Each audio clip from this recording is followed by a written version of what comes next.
SCERTയിലെ സിവിക്സും കോൺസ്റ്റിറ്റ്യൂഷനുമാണ് നമ്മൾ നോക്കുന്നത്. 5 മുതൽ 10 വരെ ക്ലാസ്സിലെ ഈ ഒരു ഭാഗത്ത് നിന്ന് വരുന്ന മൊത്തം ക്വസ്റ്റ്യൻസും ഈ വീഡിയോയിൽ ആഡ് ചെയ്യുന്നതായിരിക്കും. 5ാം ക്ലാസ്സിലെ പാഠം 9 ആണ്, ജനങ്ങൾക്ക് വേണ്ടി. ഇതിൽ പറയുന്ന പ്രധാനപ്പെട്ട പോയിന്റ്സ് ആണ്: ഡെമോക്രസി എന്ന പദത്തിന്റെ ഉത്ഭവം ഗ്രീക്ക് ഭാഷയിലുള്ള ഡെമോസ്, ക്രാറ്റോസ് എന്നീ പദങ്ങളിൽ നിന്നുമാണ്. ഡെമോക്രസി എന്ന പദത്തിന്റെ ഉത്ഭവം ഗ്രീക്ക് ഭാഷയിലുള്ള ഡെമോസ്, ക്രാറ്റോസ് എന്നീ പദങ്ങളിൽ നിന്നുമാണ്. ഡെമോസ് എന്നാൽ ജനമെന്നും ക്രാറ്റോസ് എന്ന് പറഞ്ഞാൽ അധികാരം എന്നുമാണ് അർത്ഥം. ജനാധിപത്യത്തിന്റെ നിലനിൽപ്പിന് ആവശ്യമായിട്ടുള്ള പ്രധാനപ്പെട്ട ഘടകങ്ങൾ ഏതൊക്കെയാണ്? തെരഞ്ഞെടുപ്പ്, നിയമവാഴ്ച, അവകാശങ്ങൾ, സാമൂഹ്യ സാമ്പത്തിക നീതി, മാധ്യമങ്ങള്, പ്രതിപക്ഷം. തെരഞ്ഞെടുപ്പ്, നിയമവാഴ്ച, അവകാശങ്ങൾ, സാമൂഹിക സാമ്പത്തിക നീതി, മാധ്യമങ്ങള്, പ്രതിപക്ഷം എന്നിവയാണ് ജനാധിപത്യത്തിന്റെ നിലനിൽപ്പിന് ആവശ്യമായിട്ടുള്ള പ്രധാനപ്പെട്ട ഘടകങ്ങൾ. ജനാധിപത്യ ഭരണം ജനങ്ങളുടെ ആഗ്രഹങ്ങൾക്ക് അനുസൃതമായിരിക്കണം എന്ന് പറഞ്ഞത് ആരാണ്? മഹാത്മാഗാന്ധിയാണ്. ജനാധിപത്യ ഭരണം ജനങ്ങളുടെ ആഗ്രഹങ്ങൾക്ക് അനുസൃതമായിരിക്കണം എന്ന് പറഞ്ഞത് മഹാത്മാഗാന്ധിയാണ്. ജനങ്ങൾക്ക് വേണ്ടി ജനങ്ങളാൽ നടത്തുന്ന ഭരണമാണ് ജനാധിപത്യം എന്ന് പറഞ്ഞത് എബ്രഹാം ലിങ്കൻ ആണ്. ജനങ്ങൾക്ക് വേണ്ടി ജനങ്ങളാൽ നടത്തുന്ന ഭരണമാണ് ജനാധിപത്യം എന്ന് പറഞ്ഞത് എബ്രഹാം ലിങ്കൻ ആണ്. ആഗോള ആദരവ് പിടിച്ചു പറ്റുന്ന ഏക ഭരണ സംവിധാനം ജനാധിപത്യമാണ് എന്ന് പറഞ്ഞത് അമർത്യാസെൻ ആണ്.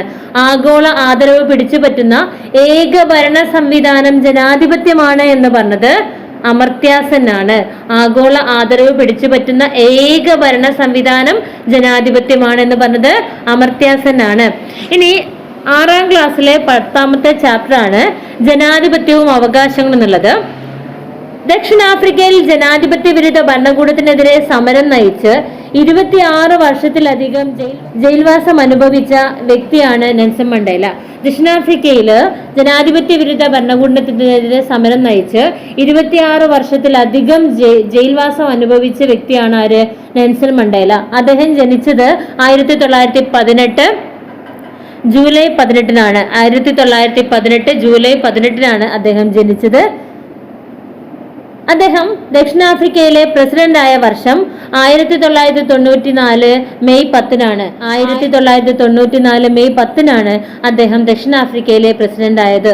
1994 മെയ് 10 അദ്ദേഹം ദക്ഷിണാഫ്രിക്കയിലെ പ്രസിഡന്റ് ആയത്. സുൽത്താൻ ഭരണം നിലനിൽക്കുന്ന രാജ്യമാണ് ബ്രൂണൈ. സുൽത്താൻ ഭരണം നിലനിൽക്കുന്ന രാജ്യം ബ്രൂണൈ ആണ്.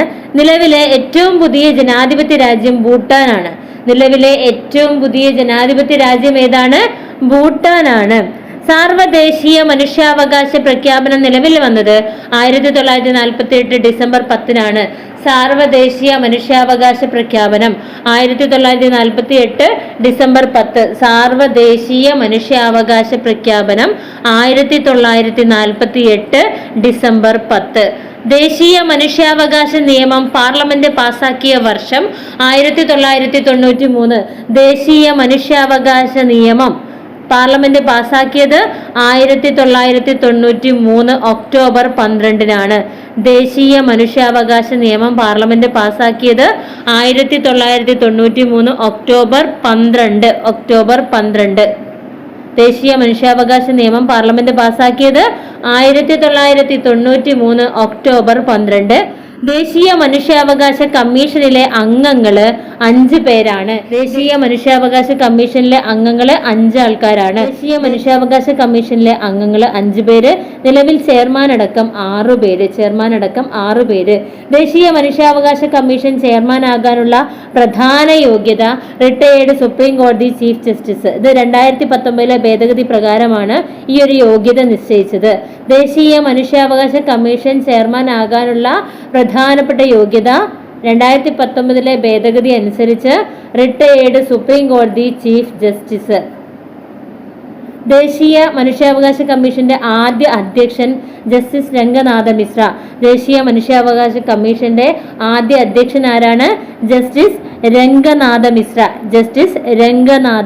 മിശ്ര. കേരള സംസ്ഥാന മനുഷ്യാവകാശ കമ്മീഷൻ നിലവിൽ വന്ന വർഷം 1998 ഡിസംബർ 11. കേരള സംസ്ഥാന മനുഷ്യാവകാശ കമ്മീഷൻ നിലവിൽ വന്ന വർഷം 1998 ഡിസംബർ 11. 1998 ഡിസംബർ 11 കേരള സംസ്ഥാന മനുഷ്യാവകാശ കമ്മീഷൻ നിലവിൽ വന്നു. ആകെ അംഗങ്ങൾ 3 എണ്ണമാണ്. ചെയർമാൻ അടക്കം 3 അംഗങ്ങളാണ് കേരള മനുഷ്യാവകാശ കമ്മീഷനിലുള്ളത്. ദേശീയ മനുഷ്യാവകാശ കമ്മീഷനിലെ ചെയർമാൻ അടക്കം 6 പേരാണ് ഉള്ളത്. വിദ്യാഭ്യാസ അവകാശ നിയമം പാർലമെന്റ് പാസാക്കിയത് 2009 വിദ്യാഭ്യാസ അവകാശ നിയമം പാർലമെന്റ് പാസാക്കിയത് 2009 2009 വിദ്യാഭ്യാസ അവകാശ നിയമം പാർലമെന്റ് പാസാക്കിയത്. വിദ്യാഭ്യാസ അവകാശ നിയമം നിലവിൽ വന്നത് 2010 ഏപ്രിൽ 1. വിദ്യാഭ്യാസ അവകാശ നിയമം നിലവിൽ വന്നത് 2010 ഏപ്രിൽ 1. ബാലവേലക്കെതിരെ പ്രവർത്തിക്കുന്ന ബച്പൻ ബച്ചാവോ ആന്തോളൻ രൂപീകരിച്ചത് കൈലാസ് സത്യാർത്ഥി. ബാലവേലക്കെതിരെ പ്രവർത്തിക്കുന്ന ബച്പൻ ബച്ചാവോ ആന്തോളൻ രൂപീകരിച്ചത് കൈലാസ് സത്യാർത്ഥി.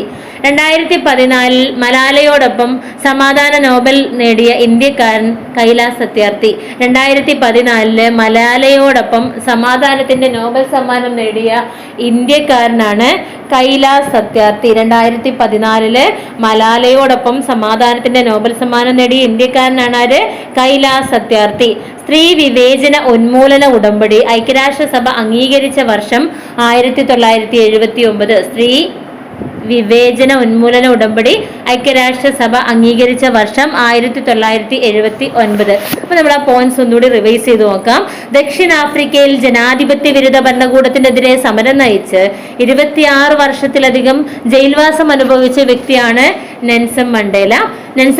ദക്ഷിണാഫ്രിക്കയിൽ പ്രസിഡന്റായ വർഷം 1994 മെയ് 10. 1994 മെയ് 10 നെൽസൺ മണ്ടേല ദക്ഷിണാഫ്രിക്കൻ പ്രസിഡന്റ് ആയത്. 1994 മെയ് 10.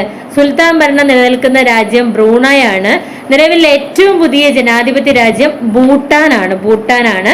സാർവദേശീയ മനുഷ്യാവകാശ പ്രഖ്യാപനം നിലവിൽ വന്നത് 1948 ഡിസംബർ 10. ദേശീയ മനുഷ്യാവകാശ നിയമം പാർലമെന്റ് പാസാക്കിയ വർഷം 1993 ഒക്ടോബർ 12. ദേശീയ മനുഷ്യാവകാശ നിയമം 1993 ഒക്ടോബർ 12. ദേശീയ മനുഷ്യാവകാശ പ്രഖ്യാപനം എന്നായിരുന്നു? 1948 ഡിസംബർ 10. ദേശീയ മനുഷ്യാവകാശ നിയമം വന്നത് 93 ഒക്ടോബർ 12. ദേശീയ മനുഷ്യാവകാശ പ്രഖ്യാപനം നിലവിൽ വന്നത് 1948 ഡിസംബർ 10. ദേശീയ മനുഷ്യാവകാശ കമ്മീഷൻ ചെയർമാൻ ആകാനുള്ള പ്രധാനപ്പെട്ട യോഗ്യത റിട്ടയേർഡ് സുപ്രീം കോടതി ചീഫ് ജസ്റ്റിസ്. 2019 ഭേദഗതി അനുസരിച്ചാണ് 2019 ഭേദഗതി അനുസരിച്ചാണ് റിട്ടയേർഡ് സുപ്രീം കോടതി ചീഫ് ജസ്റ്റിസിന് ദേശീയ മനുഷ്യാവകാശ കമ്മീഷന്റെ ചെയർമാൻ ആവാനുള്ള തീരുമാനം ഉണ്ടായത്, അത് യോഗ്യതയായിട്ട് നിശ്ചയിച്ചത്. ഇനി ദേശീയ മനുഷ്യാവകാശ കമ്മീഷന്റെ ആദ്യത്തെ അധ്യക്ഷൻ ജസ്റ്റിസ് രംഗനാഥ മിശ്ര.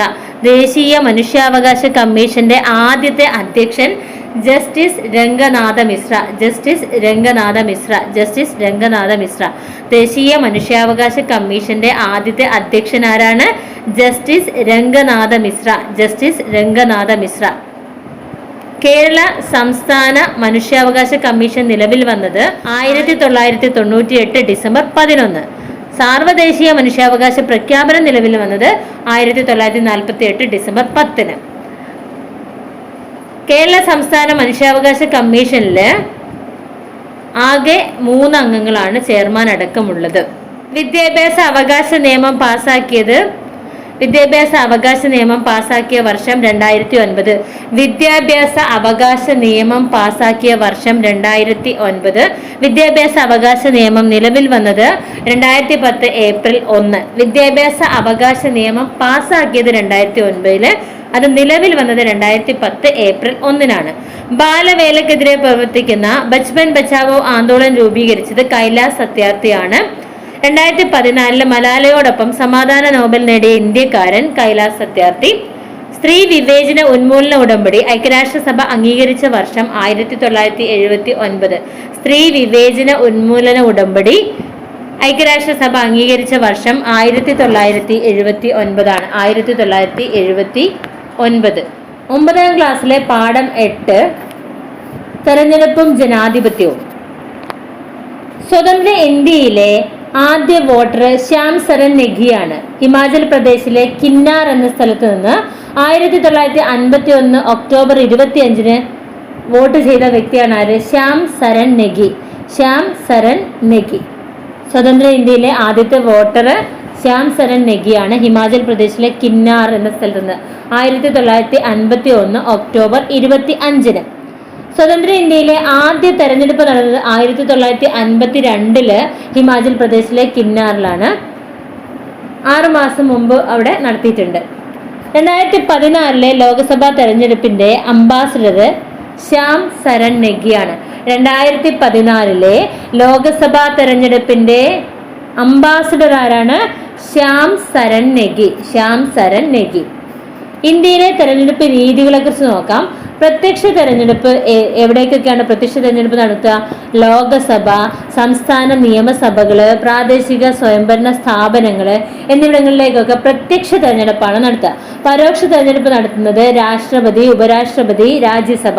രാഷ്ട്രപതി, ഉപരാഷ്ട്രപതി, രാജ്യസഭ എന്നിവരെ തെരഞ്ഞെടുക്കുന്നത് പരോക്ഷ തെരഞ്ഞെടുപ്പിലൂടെയാണ്.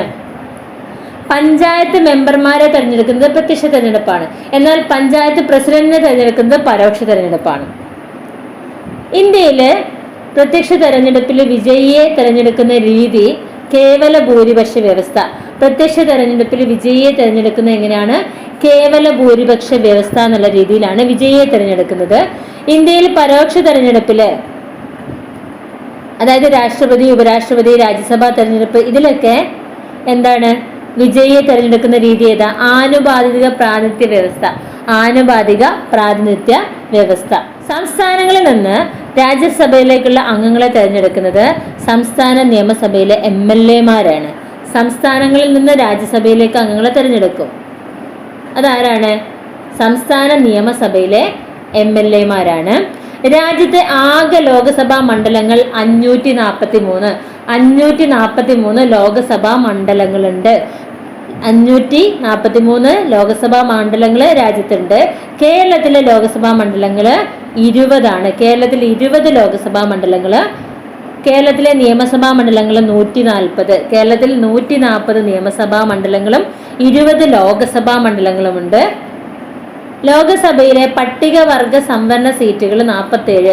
പട്ടികവർഗത്തിന് 47, പട്ടികജാതിക്ക് 84. പട്ടികജാതി 84 സീറ്റും പട്ടികവർഗത്തിന് 47 സീറ്റുമാണ് ഉള്ളത്. അപ്പോൾ മൊത്തം ലോകസഭാ മണ്ഡലങ്ങൾ 543. അതിൽ 20 കേരളത്തിലെ നിയമസഭാ മണ്ഡലങ്ങൾ 140. ലോകസഭയിലെ പട്ടികവർഗ സംവരണ സീറ്റുകൾ 47. ലോകസഭയിൽ പട്ടികവർഗത്തിനുള്ളത് 47, പട്ടികജാതിക്കുള്ളത് 84. സാർവത്രിക പ്രായപൂർത്തി വോട്ടവകാശം നിലവിൽ വന്നത് 1950 ജനുവരി 26 ആണ്. ഓക്കെ, സാർവത്രിക പ്രായപൂർത്തി വോട്ടവകാശം നിലവിൽ വന്നത് 1950 ജനുവരി 26 ഭരണഘടന നിലവിൽ വന്നതോടുകൂടിയാണ്. സാർവത്രിക പ്രായപൂർത്തി വോട്ടവകാശത്തെ സൂചിപ്പിക്കുന്ന ഭരണഘടനാ അനുച്ഛേദമാണ് 326. സാർവത്രിക പ്രായപൂർത്തി വോട്ടവകാശത്തെ സൂചിപ്പിക്കുന്ന ഭരണഘടനാ അനുച്ഛേദം 326. സാർവത്രിക പ്രായപൂർത്തി വോട്ടവകാശം 326. സാർവത്രിക പ്രായപൂർത്തി വോട്ടവകാശം 326.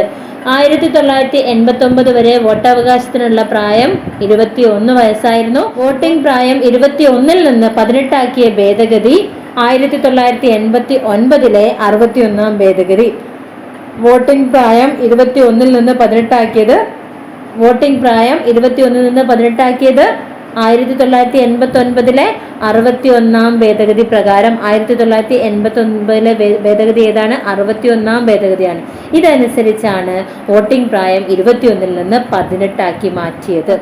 ഒരു പൗരൻ സമ്മതിദായക രജിസ്റ്ററിൽ ഉൾപ്പെടാൻ വേണ്ടിയിട്ട് എന്തൊക്കെയാണ് വേണ്ടത്? നിർദ്ദിഷ്ട ഫോറം 6 അപേക്ഷ നൽകണം. ഫോറം 6 അപേക്ഷ നൽകണം. ജനുവരി 1 18 വയസ്സ് പൂർത്തിയാകണം. ജനുവരി 1 18 വയസ്സ് പൂർത്തിയാകണം. സമ്മതിദാന പ്രദേശത്ത് 6 മാസ കാലയളവിൽ താമസക്കാരായിരിക്കണം. സമ്മതിദാന പ്രദേശത്ത് 6 മാസ കാലയളവായിട്ട് താമസക്കാരായിരിക്കണം. അപ്പൊ ഇന്ത്യയിൽ ആദ്യമായി ഇലക്ട്രോണിക് വോട്ടിംഗ് മെഷീൻ ഉപയോഗിച്ചത് കേരളത്തിലാണ്. ഇന്ത്യയിൽ ആദ്യമായിട്ട് ഇലക്ട്രോണിക് വോട്ടിംഗ് മെഷീൻ ഉപയോഗിച്ചത് എവിടെയാണ്? കേരളത്തിലാണ്. ഇന്ത്യയിൽ ആദ്യമായി ഇലക്ട്രോണിക് വോട്ടിംഗ് മെഷീൻ ഉപയോഗിച്ചത് കേരളത്തിലാണ്. അപ്പൊ നമ്മൾ പറഞ്ഞ പോയിന്റ്സ് ഒന്ന് റിവൈസ് ചെയ്ത് നോക്കാം. സ്വതന്ത്ര ഇന്ത്യയിലെ ആദ്യ വോട്ടർ ശ്യാം ശരൺ നെഗി ഹിമാചൽ പ്രദേശിലെ കിന്നാർ എന്ന സ്ഥലത്തു നിന്നാണ് അദ്ദേഹം വോട്ട് ചെയ്തത് 1951 ഒക്ടോബർ 25. സ്വതന്ത്ര ഇന്ത്യയിലെ ആദ്യ തെരഞ്ഞെടുപ്പ് നടന്നത് 1952 ഹിമാചൽ പ്രദേശിലെ കിന്നാറിൽ 6 മാസം മുമ്പ് തന്നെ അവർ നടത്തി.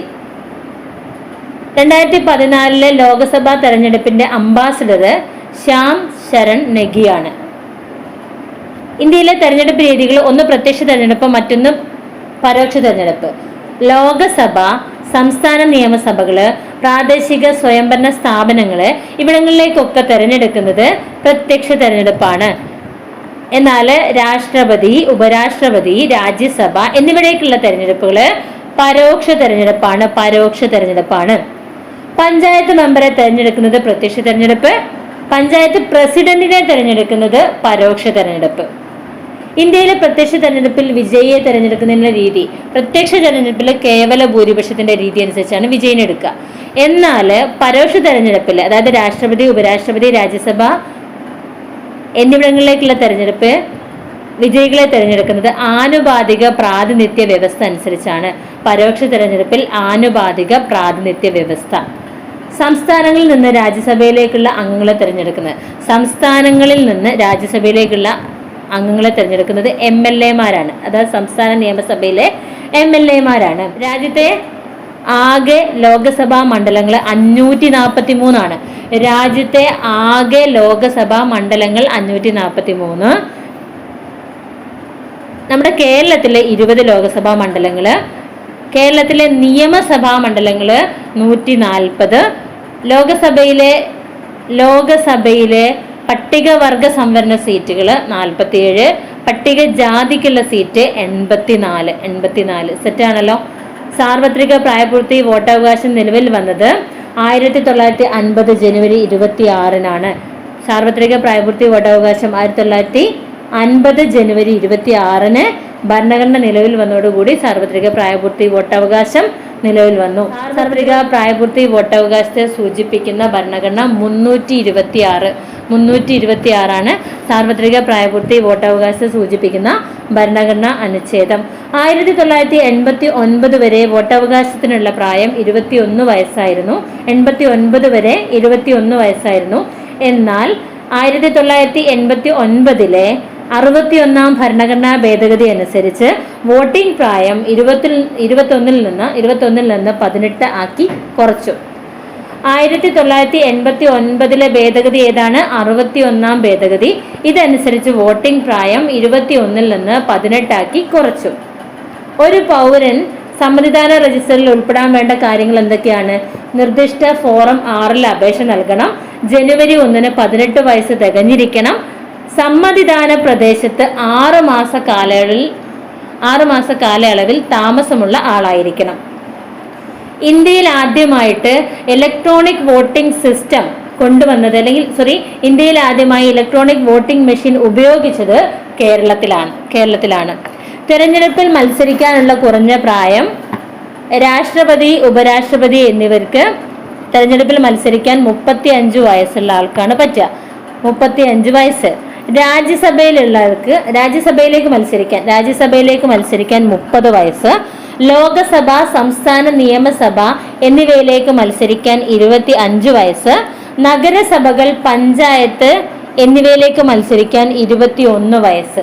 അപ്പോൾ രാഷ്ട്രപതി, ഉപരാഷ്ട്രപതി എന്നീ സ്ഥാനത്തേക്ക് മത്സരിക്കാൻ 35 വയസ്സായിരിക്കണം. രാജ്യസഭയിലേക്ക് മത്സരിക്കാൻ 30 വയസ്സായിരിക്കണം. ദെൻ ലോകസഭ, സംസ്ഥാന നിയമസഭ എന്നിവയിലേക്ക് മത്സരിക്കാൻ 25 വയസ്സ്. നഗരസഭകള്, പഞ്ചായത്തുകൾ എന്നിവയിലേക്ക് മത്സരിക്കാൻ 21 വയസ്സും ആയിരിക്കണം. ഇന്ത്യൻ തെരഞ്ഞെടുപ്പ് കമ്മീഷനിലെ അംഗങ്ങൾ 3. മുഖ്യ തെരഞ്ഞെടുപ്പ് കമ്മീഷണറും മറ്റ് 2 തെരഞ്ഞെടുപ്പ് കമ്മീഷണർമാരും.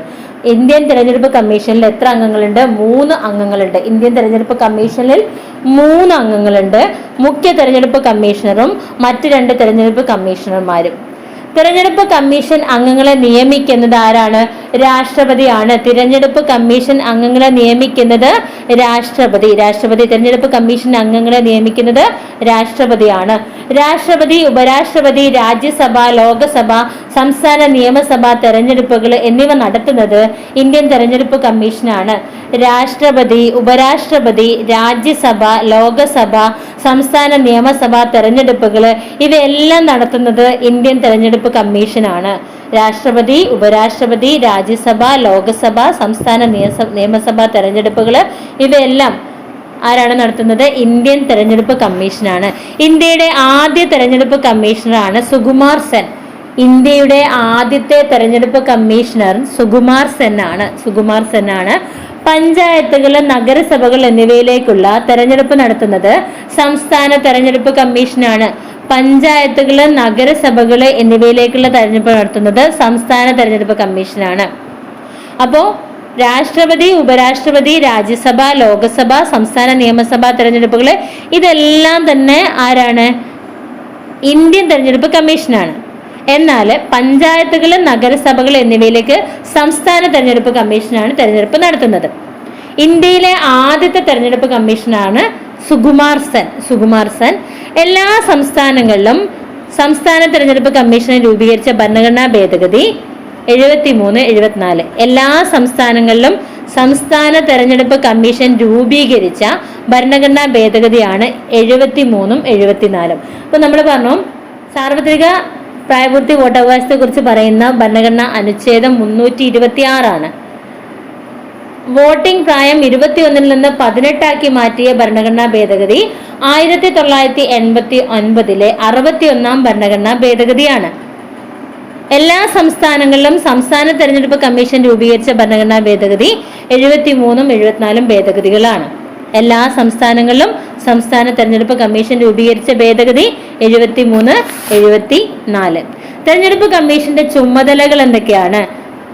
തെരഞ്ഞെടുപ്പ് കമ്മീഷന്റെ ചുമതലകൾ? തെരഞ്ഞെടുപ്പിന് മേൽനോട്ടം വഹിക്കുക, വോട്ടർ പട്ടിക തയ്യാറാക്കുക, വിവിധ ഘട്ടങ്ങളുടെ തീയതി പ്രഖ്യാപിക്കുക, തെരഞ്ഞെടുപ്പ് ചിഹ്നങ്ങൾ അനുവദിക്കുക, പെരുമാറ്റച്ചട്ടം രൂപീകരിക്കുക, തെരഞ്ഞെടുപ്പ് ഉദ്യോഗസ്ഥരുടെ നിയമനവും പരിശീലനവും, വോട്ടെണ്ണൽ ഫലപ്രഖ്യാപനം, അതുപോലെ തെരഞ്ഞെടുപ്പ് കണക്കുകൾ പരിശോധിക്കൽ. എന്തൊക്കെയാണ്?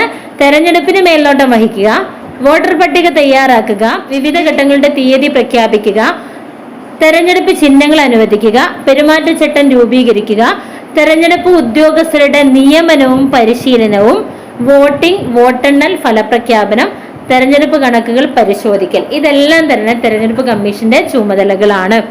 തെരഞ്ഞെടുപ്പിൽ മത്സരിക്കുന്ന എല്ലാ സ്ഥാനാർത്ഥികളെയും തിരസ്കരിക്കാൻ വോട്ടർമാർക്ക് അവകാശം നൽകുന്ന സംവിധാനമാണ് നിഷേധ വോട്ട്. ഇപ്പൊ തെരഞ്ഞെടുപ്പിൽ മത്സരിക്കുന്ന ആൾക്കാരെ ഇവരെ ഒന്നും വേണ്ടാന്ന് തീരുമാനിക്കാൻ ആർക്ക് അവകാശമുണ്ട്? പൗരന് അവകാശമുണ്ട്. ഇതിനാണ് നിഷേധ വോട്ട് എന്ന് പറയുന്നത്. നോട്ട എന്ന പേരിൽ അറിയപ്പെടുന്നത്. നൺ ഓഫ് ദ എബോ, ഇതിൽപ്പെട്ട ആരെയും ഞാൻ അംഗീകരിക്കുന്നില്ല എന്ന് കാണിക്കുന്നതാണ് നിഷേധ വോട്ട്.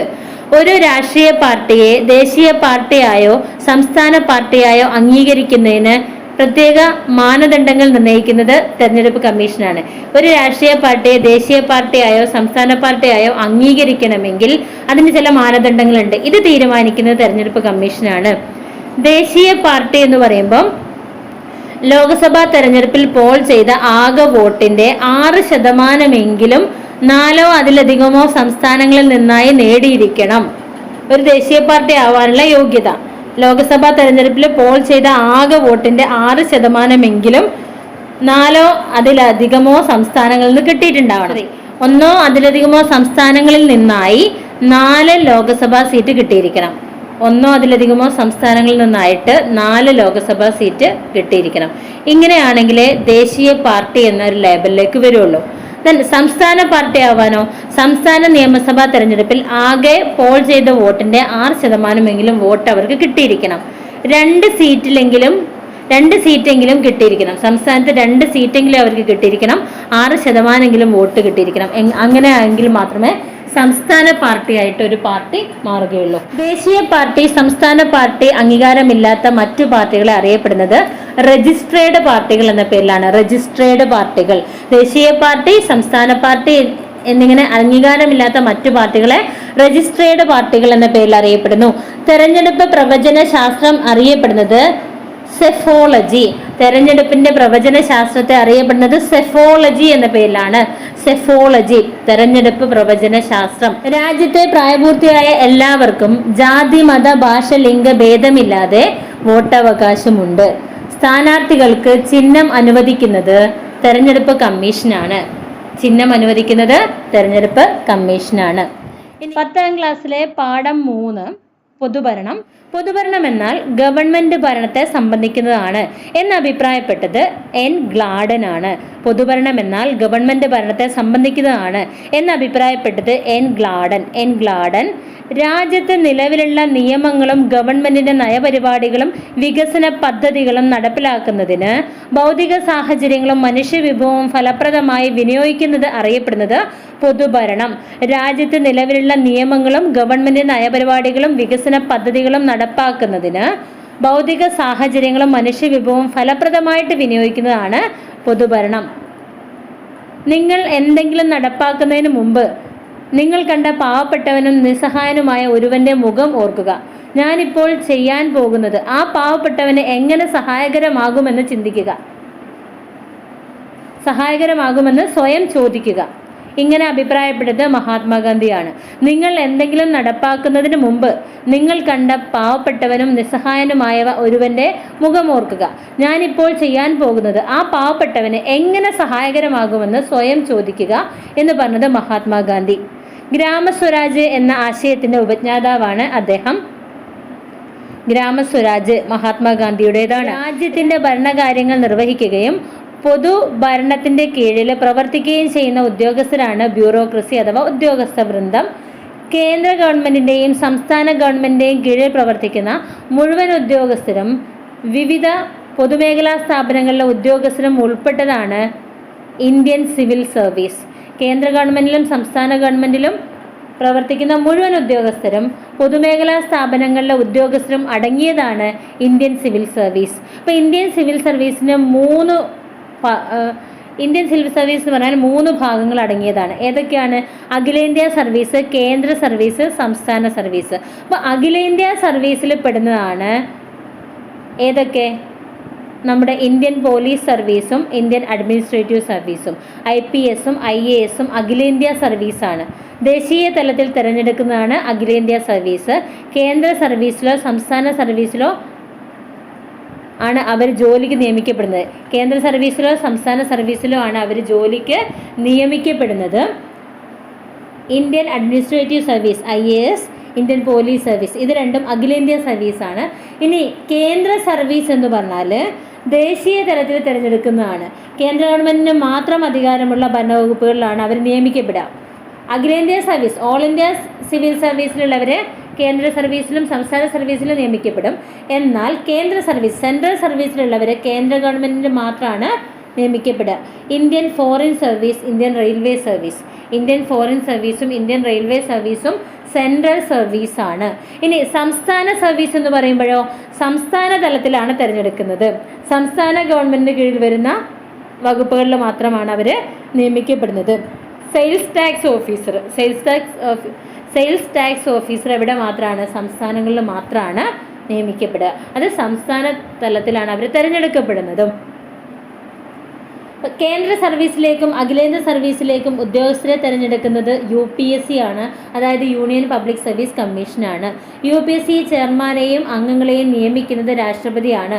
UPSC ചെയർമാനെയും അംഗങ്ങളെയും നിയമിക്കുന്നത് രാഷ്ട്രപതിയാണ്. ഇനി സംസ്ഥാന പബ്ലിക് സർവീസ് ചെയർമാനെയും അംഗങ്ങളെയും നിയമിക്കുന്നത് ഗവർണറാണ്.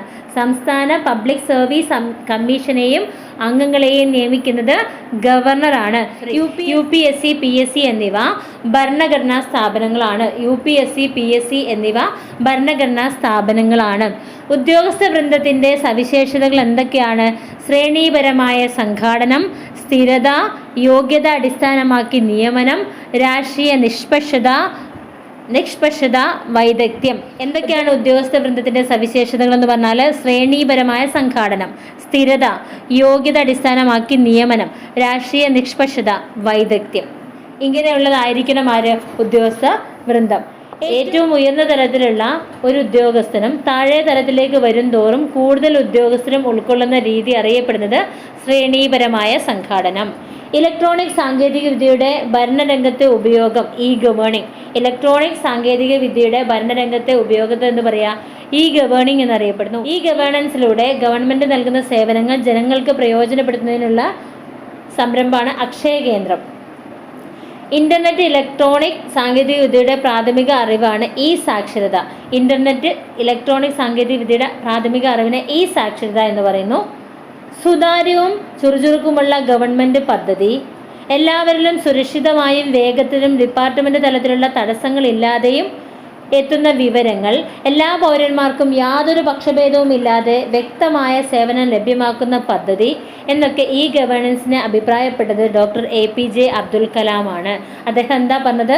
സുതാര്യവും ചുറുചുറുക്കുമുള്ള ഗവൺമെന്റ് പദ്ധതി, എല്ലാവരിലും സുരക്ഷിതമായും വേഗത്തിലും ഡിപ്പാർട്ട്മെന്റ് തലത്തിലുള്ള തടസ്സങ്ങൾ ഇല്ലാതെയും എത്തുന്ന വിവരങ്ങൾ എല്ലാ പൗരന്മാർക്കും യാതൊരു പക്ഷഭേദവും ഇല്ലാതെ വ്യക്തമായ സേവനം ലഭ്യമാക്കുന്ന പദ്ധതി എന്നൊക്കെ എന്തിനെക്കുറിച്ചാണ് പറഞ്ഞത്? ഈ ഗവേണൻസിനെ കുറിച്ച്. ആര് പറഞ്ഞു? APJ അബ്ദുൽ കലാം.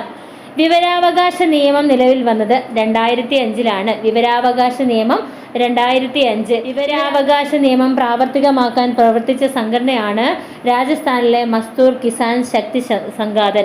മസ്തൂർ കിസാൻ ശക്തി സംഘാതൻ. വിവരാവകാശ നിയമം പ്രാവർത്തികമാക്കാൻ പ്രവർത്തിച്ച സംഘടനയാണ് രാജസ്ഥാനിലെ മസ്തൂർ കിസാൻ ശക്തി സംഘാതൻ. വിവരാവകാശ കമ്മീഷനില് മുഖ്യ വിവരാവകാശ കമ്മീഷണറും 10 കവിയാത്ത അംഗങ്ങളും വിവരാവകാശ കമ്മീഷനിലുണ്ടാവും. മുഖ്യ വിവരാവകാശ കമ്മീഷനും 10 കവിയാത്ത അംഗങ്ങളും വിവരാവകാശ കമ്മീഷനിൽ ഉണ്ടാകും. ആവശ്യപ്പെടുന്ന വിവരങ്ങൾക്ക് കൃത്യമായ മറുപടി നൽകിയിട്ടില്ലെങ്കിൽ കമ്മീഷന് ചുമത്താവുന്ന പിഴയാണ് 250 രൂപ. ആവശ്യപ്പെടുന്ന വിവരം കൃത്യമായിട്ട് കൊടുത്തില്ലെങ്കിൽ കമ്മീഷന് 250 രൂപ ഒരു ദിവസത്തിന് പിഴ ചുമത്താം. ഒരു ദിവസത്തിന് 250 രൂപ.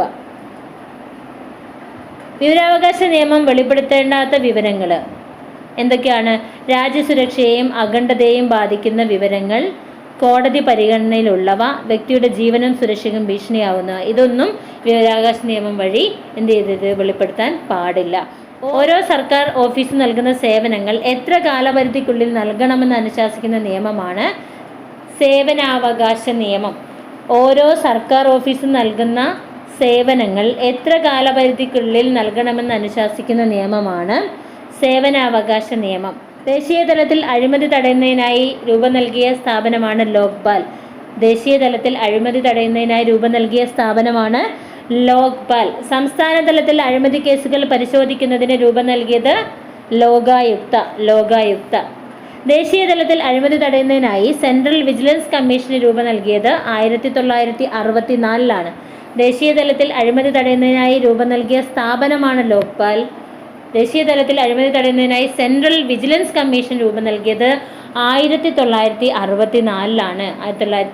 1964 ജനപ്രതിനിധികളും ഉദ്യോഗസ്ഥരും അഴിമതിയോ സ്വജനപക്ഷപാതമോ ധനദുർവിനിയോഗമോ ചുമതലകളിൽ വീഴ്ച വരുത്തിയാൽ അത് അന്വേഷിക്കാനുള്ള സംവിധാനമാണ് ഓംബുഡ്സ്മാൻ.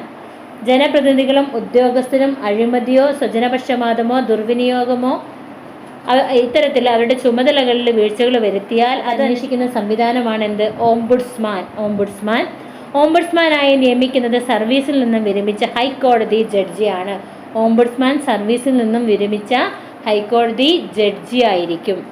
10ാം ക്ലാസ്സിലെ പാഠം 9 ബേസ് ചെയ്ത് പാഠത്തിന്റെ പേര് രാഷ്ട്രവും രാഷ്ട്രതന്ത്ര ശാസ്ത്രവും. ഒരു നിശ്ചിത ഭൂപ്രദേശത്ത് സ്ഥിരമായി അധിവസിക്കുന്നവരും പരമാധികാരമുള്ള ഗവൺമെന്റോട് കൂടിയതുമായ ഒരു ജനതയാണ് രാഷ്ട്രം എന്ന് പറഞ്ഞാൽ.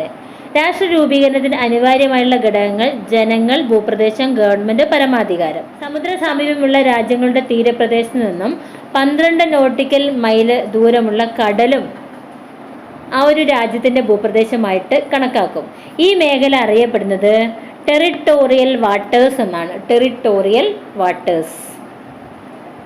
12 നോട്ടിക്കൽ മൈൽ, അതായത് 22 കിലോമീറ്റർ, കടലിൻ്റെ ഉള്ളിലേക്കുള്ള 22 കിലോമീറ്ററും ആ രാജ്യത്തിൻ്റെ പരിധിയിലാണ് വരിക. രാഷ്ട്രത്തിന് വേണ്ടി നിയമങ്ങൾ നിർമ്മിക്കുകയും നടപ്പാക്കുകയും നീതി ഉറപ്പാക്കുകയും ചെയ്യുന്നത് ഗവൺമെൻറ് ആണ്. രാഷ്ട്രത്തിന് വേണ്ടി നിയമങ്ങൾ നിർമ്മിക്കുകയും നടപ്പാക്കുകയും നീതി ഉറപ്പാക്കുകയും ചെയ്യുന്നത് ഗവൺമെൻറ് ആണ്.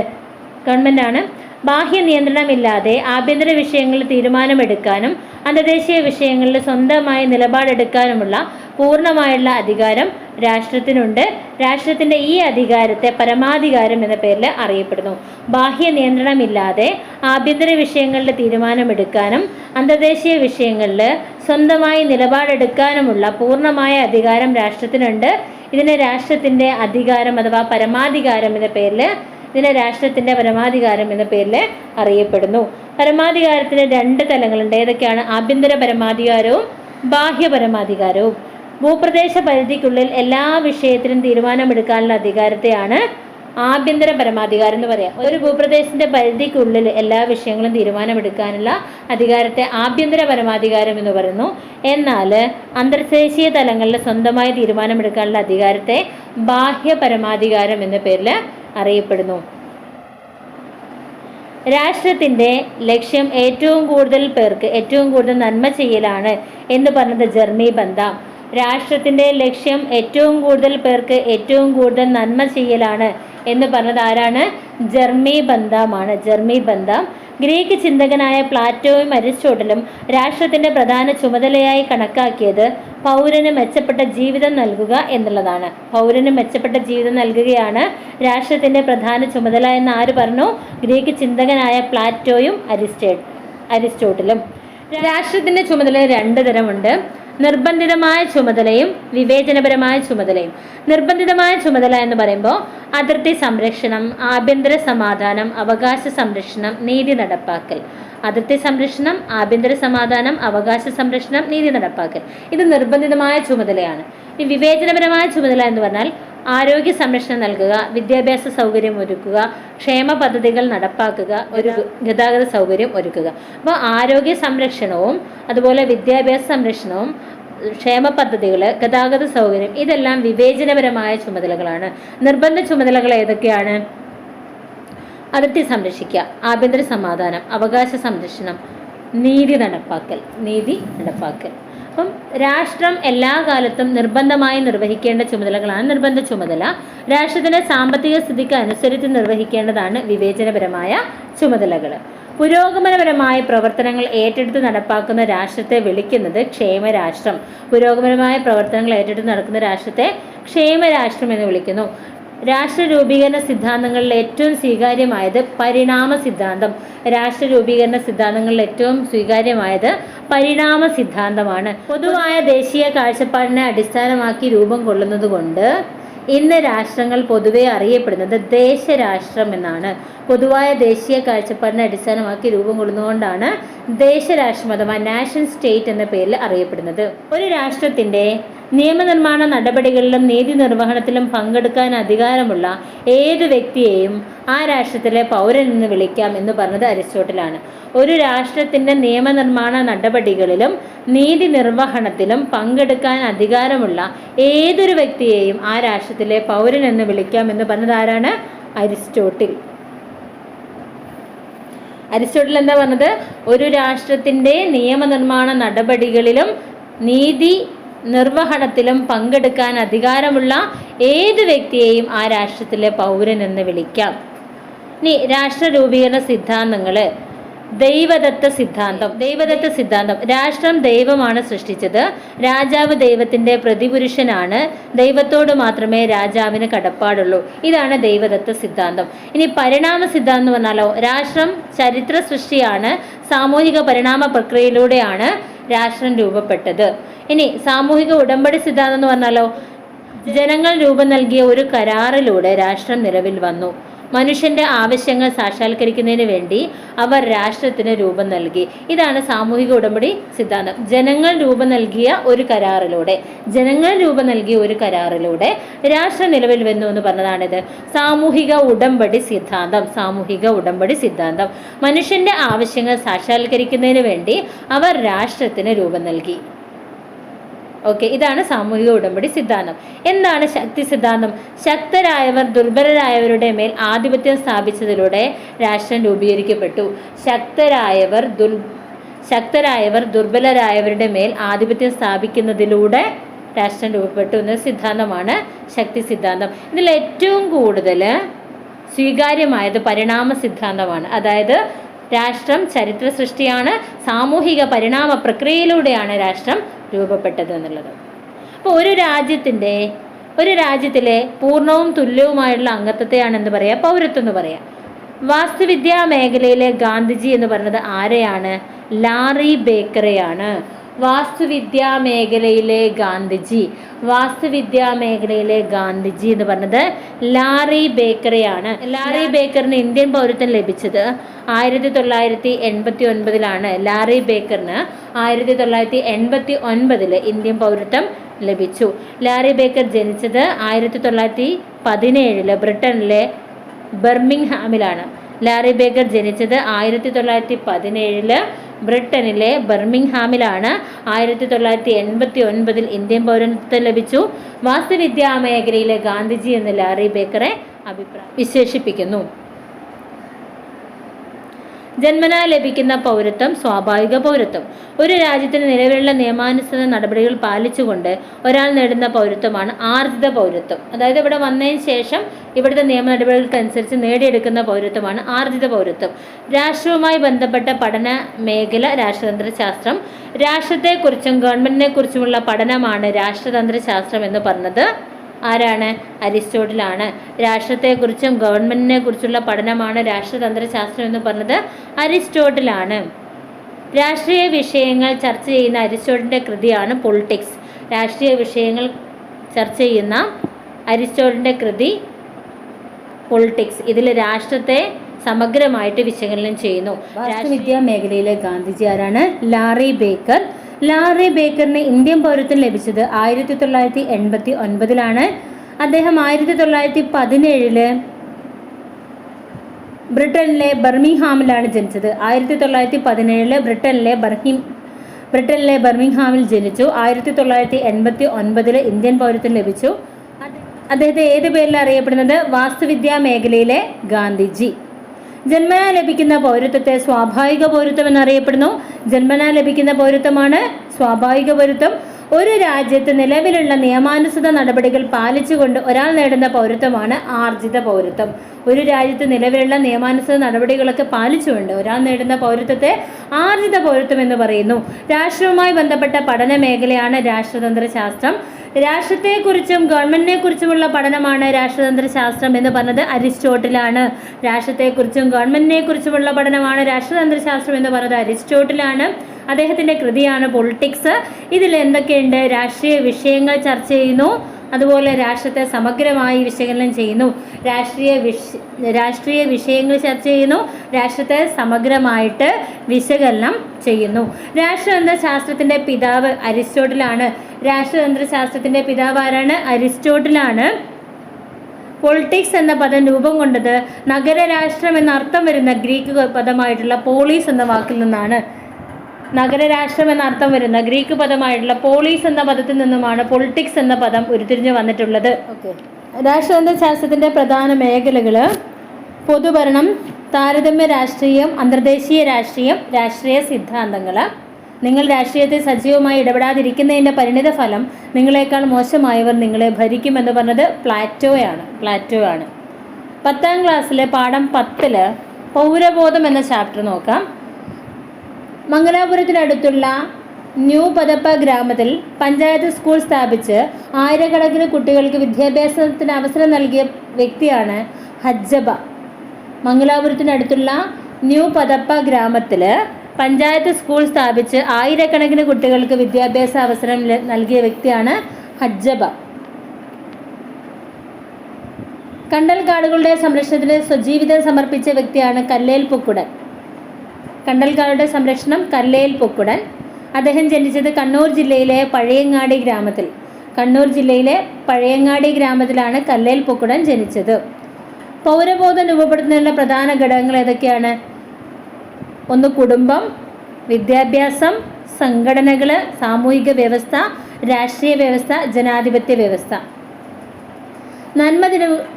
നന്മതിന്മകൾ തിരിച്ചറിഞ്ഞ് നന്മയെ സ്വീകരിക്കുകയും കടമകൾ ഉത്തരവാദിത്വത്തോടെ നിർവഹിക്കുകയും ചെയ്യുന്നതാണ് ധാർമ്മികത. നന്മതിന്മകൾ തിരിച്ചറിഞ്ഞ് നന്മയെ സ്വീകരിക്കുകയും കടമകൾ ഉത്തരവാദിത്വത്തോടെ നിർവഹിക്കുകയും ചെയ്യുന്നതാണ് ധാർമ്മികത. 10ാം ക്ലാസ്സിലെ പാഠം 10 ഉപഭോക്താവ്, സംതൃപ്തിയും സംരക്ഷണവും എന്നുള്ളത്. മനുഷ്യന്റെ ആവശ്യങ്ങൾ തൃപ്തിപ്പെടുത്തുന്നതിനായി സാധനങ്ങളും സേവനങ്ങളും ഉപയോഗപ്പെടുത്തുന്നതാണ് മനുഷ്യന്റെ ആവശ്യങ്ങൾ തൃപ്തിപ്പെടുത്തുന്നതിന് വേണ്ടി സാധനങ്ങളും സേവനങ്ങളും ഉപയോഗപ്പെടുത്തുന്നതിനെ ഉപഭോഗം എന്ന് പറയുന്നു. വില കൊടുക്കാമെന്ന കരാറിലോ ഏതെങ്കിലും സാധനമോ സേവനമോ വാങ്ങി ഉപയോഗിക്കുന്നതിനെയാണ് ഉപഭോക്താവ് എന്ന് പറയുന്നത്.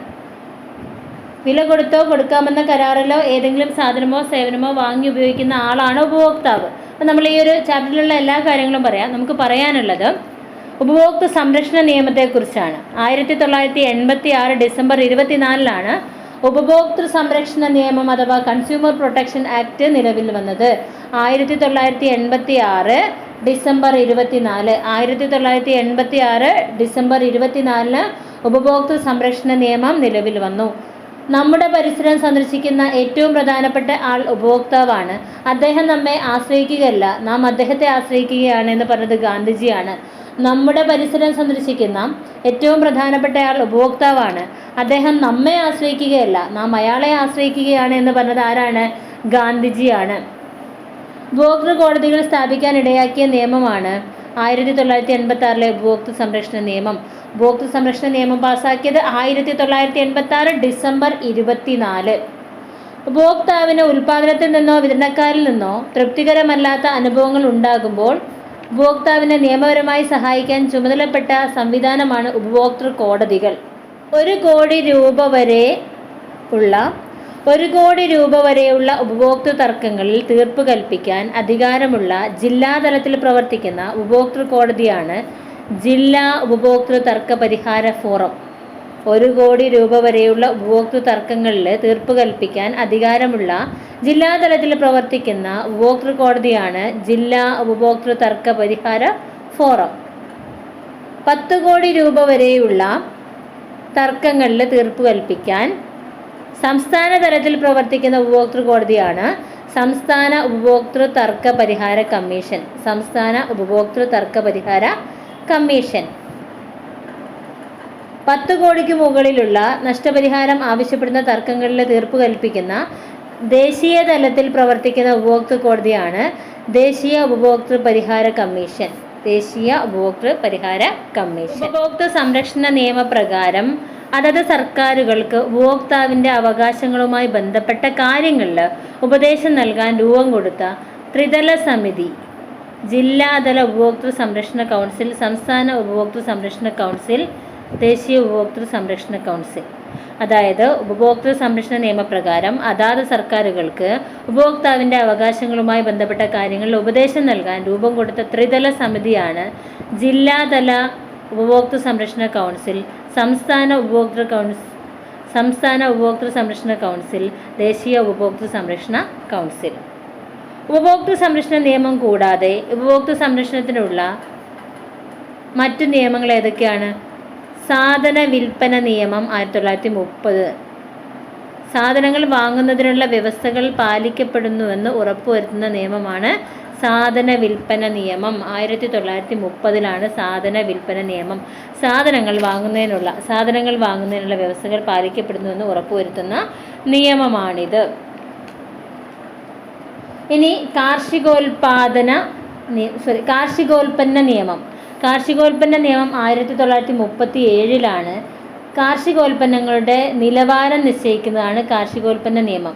ഗ്രേഡിംഗ് ആൻഡ് മാർക്കറ്റിംഗ് നിയമമാണ് കാർഷികോൽപ്പന്ന നിയമത്തെ ഏത് പേരിൽ അറിയപ്പെടുന്നു? ഗ്രേഡിംഗ് ആൻഡ് മാർക്കറ്റിംഗ് നിയമം 1937 കാർഷികോൽപ്പന്നങ്ങളുടെ നിലവാരം അളക്കുന്നതിനുള്ളതാണ് ഇത്.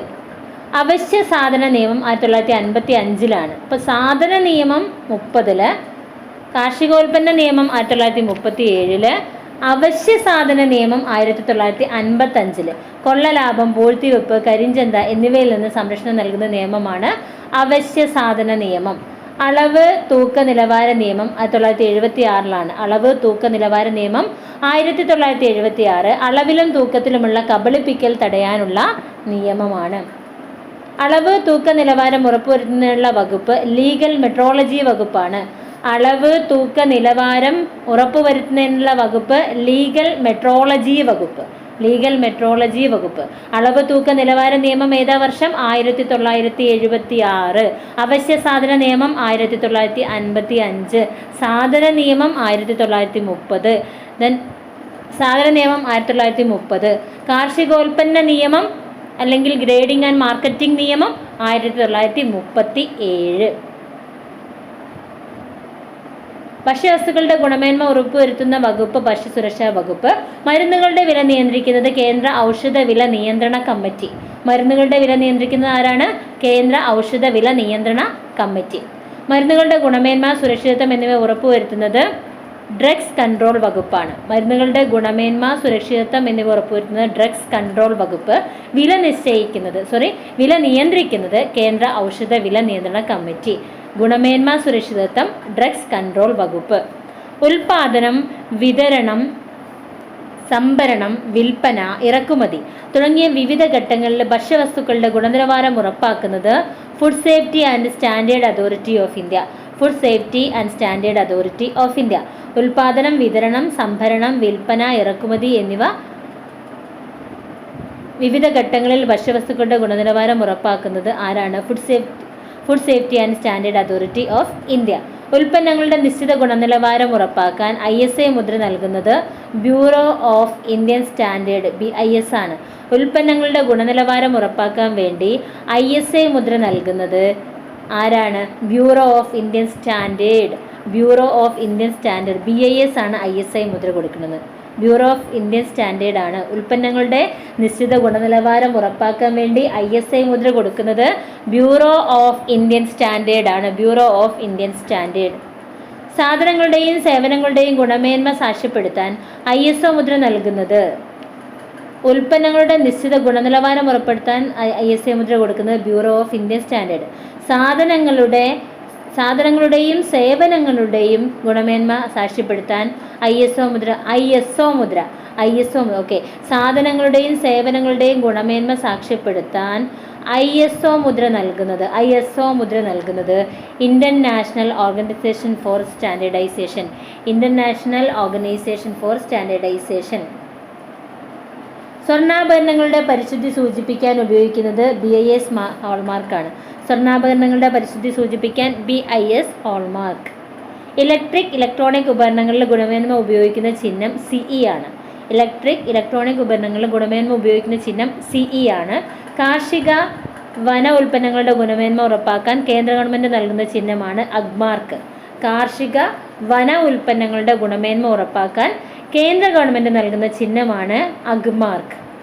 സസ്യാഹാര വസ്തുക്കൾ തിരിച്ചറിയാൻ ഉപയോഗിക്കുന്ന ചിഹ്നം പച്ച നിറത്തിൽ ഉള്ള വൃത്തത്തിന് താഴെ VEG എന്ന എഴുത്ത്. സസ്യാഹാര വസ്തുക്കൾ തിരിച്ചറിയാൻ ഉപയോഗിക്കുന്ന ചിഹ്നമാണ് പച്ച നിറത്തിൽ ഉള്ള വൃത്തത്തിന് താഴെ VEG വെജ് എന്നുള്ള ഒരു എഴുത്ത്. സസ്യേതര ആഹാര വസ്തുക്കളിൽ ഉപയോഗിക്കുന്ന ചിഹ്നം ചുവന്ന നിറത്തിൽ ഉള്ള വൃത്തത്തിന് താഴെ നോൺ വെജ് എന്ന എഴുത്ത്. സസ്യേതര ആഹാര വസ്തുക്കളിൽ ഉപയോഗിക്കുന്ന ചിഹ്നം ചുവന്ന നിറത്തിലുള്ള വൃത്തത്തിന് താഴെ നോൺ വെജ്. പഴവർഗ്ഗങ്ങളിൽ നിന്നും പച്ചക്കറികളിൽ നിന്നുമുള്ള ഉൽപ്പന്നങ്ങളുടെ സുരക്ഷിതത്വ നിലവാരവും സാക്ഷ്യപ്പെടുത്തുന്നതാണ് FPO ഫുഡ് പ്രോഡക്റ്റ് ഓർഡർ. പഴവർഗ്ഗങ്ങളിൽ നിന്നും പച്ചക്കറികളിൽ നിന്നുള്ള ഉൽപ്പന്നങ്ങളുടെ സുരക്ഷിതത്വവും നിലവാരവും സാക്ഷ്യപ്പെടുത്തുന്നതാണ് FPO അഥവാ ഫുഡ് പ്രോഡക്ട്സ് ഓർഡർ. ദേശീയ ഉപഭോക്തൃ ദിനം ഡിസംബർ 24. ദേശീയ ഉപഭോക്തൃ ദിനം ഡിസംബർ 24. ഐക്യരാഷ്ട്ര ഉപഭോക്തൃ സംരക്ഷണം സംബന്ധിച്ച മാർഗരേഖകൾ ഉൾക്കൊള്ളുന്ന പ്രമേയം അംഗീകരിച്ച വർഷം 1985. ഐക്യരാഷ്ട്രസഭ ഉപഭോക്തൃ സംരക്ഷണം സംബന്ധിച്ച മാർഗരേഖകൾ ഉൾക്കൊള്ളുന്ന പ്രമേയം അംഗീകരിച്ച വർഷം 1985. ഐക്യരാഷ്ട്രസഭ ഉപഭോക്തൃ സംരക്ഷണം സംബന്ധിച്ച മാർഗരേഖകൾ ഉൾക്കൊള്ളുന്ന പ്രമേയം അംഗീകരിച്ച വർഷം 1985. ഇന്ത്യയിൽ 1986 ഉപഭോക്തൃ സംരക്ഷണ നിയമത്തിന് പ്രേരണയായത് 1985 UN പ്രമേയമാണ്. ഇന്ത്യയിൽ 1986 ഉപഭോക്തൃ സംരക്ഷണ നിയമത്തിന് പ്രേരണയായി മാറിയത് 1985 UN പ്രമേയമാണ്. അപ്പോൾ ഐക്യരാഷ്ട്രസഭയുടെ ഉപഭോക്തൃ സംരക്ഷണം സംബന്ധിച്ച മാർഗരേഖകൾ ഉൾക്കൊള്ളുന്ന പ്രമേയമാണ് 1985. ഈ പ്രമേയമാണ് ഇന്ത്യയിൽ 1986 ഉപഭോക്തൃ സംരക്ഷണ നിയമത്തിന് പ്രേരണയായി മാറിയത്. അപ്പം നമ്മൾ സിവിക്സിൻ്റെ പോർഷൻ ഏകദേശം കംപ്ലീറ്റ് ആയി. ഇനി ഭരണഘടനയുടെ ഭാഗമാണ് നോക്കാനുള്ളത്. 7ാം ക്ലാസ്സിലെ 10ാമത്തെ ചാപ്റ്ററാണ് നമ്മുടെ ഭരണഘടന. തിരഞ്ഞെടുക്കപ്പെടുന്ന ഒരു വ്യക്തി രാഷ്ട്രത്തലവനായിട്ടുള്ള സംവിധാനത്തെ റിപ്പബ്ലിക് എന്ന് പറയുന്നു. ഇന്ത്യൻ റിപ്പബ്ലിക് ദിനം ജനുവരി 26. ഇന്ത്യൻ റിപ്പബ്ലിക് ദിനം ജനുവരി 26. ഇന്ത്യൻ ഭരണഘടന ഔദ്യോഗികമായി നിലവിൽ വന്ന തീയതി 1950 ജനുവരി 26. ഇന്ത്യൻ ഭരണഘടന ഔദ്യോഗികമായി നിലവിൽ വന്ന തീയതി 1950 ജനുവരി 26.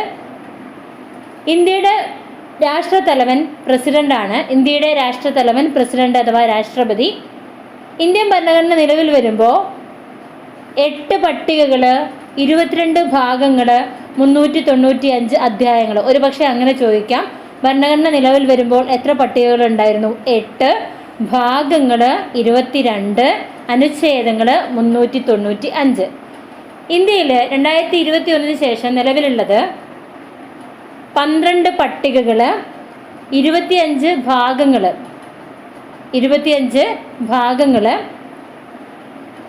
450 പരം അനുച്ഛേദങ്ങൾ. 450 പരം അനുച്ഛേദങ്ങളുണ്ട്. അപ്പോൾ 12 പട്ടികകൾ, 25 ഭാഗങ്ങൾ, 450 പരം അനുച്ഛേദങ്ങൾ ഉണ്ട്. ഒരു രാഷ്ട്രത്തിൻ്റെ അടിസ്ഥാന ആശയങ്ങളും തത്വങ്ങളും നിയമങ്ങളും അടങ്ങുന്ന ആധികാരിക പ്രമാണമാണ് എന്ത്? ഭരണഘടന എന്ന് പറഞ്ഞാൽ.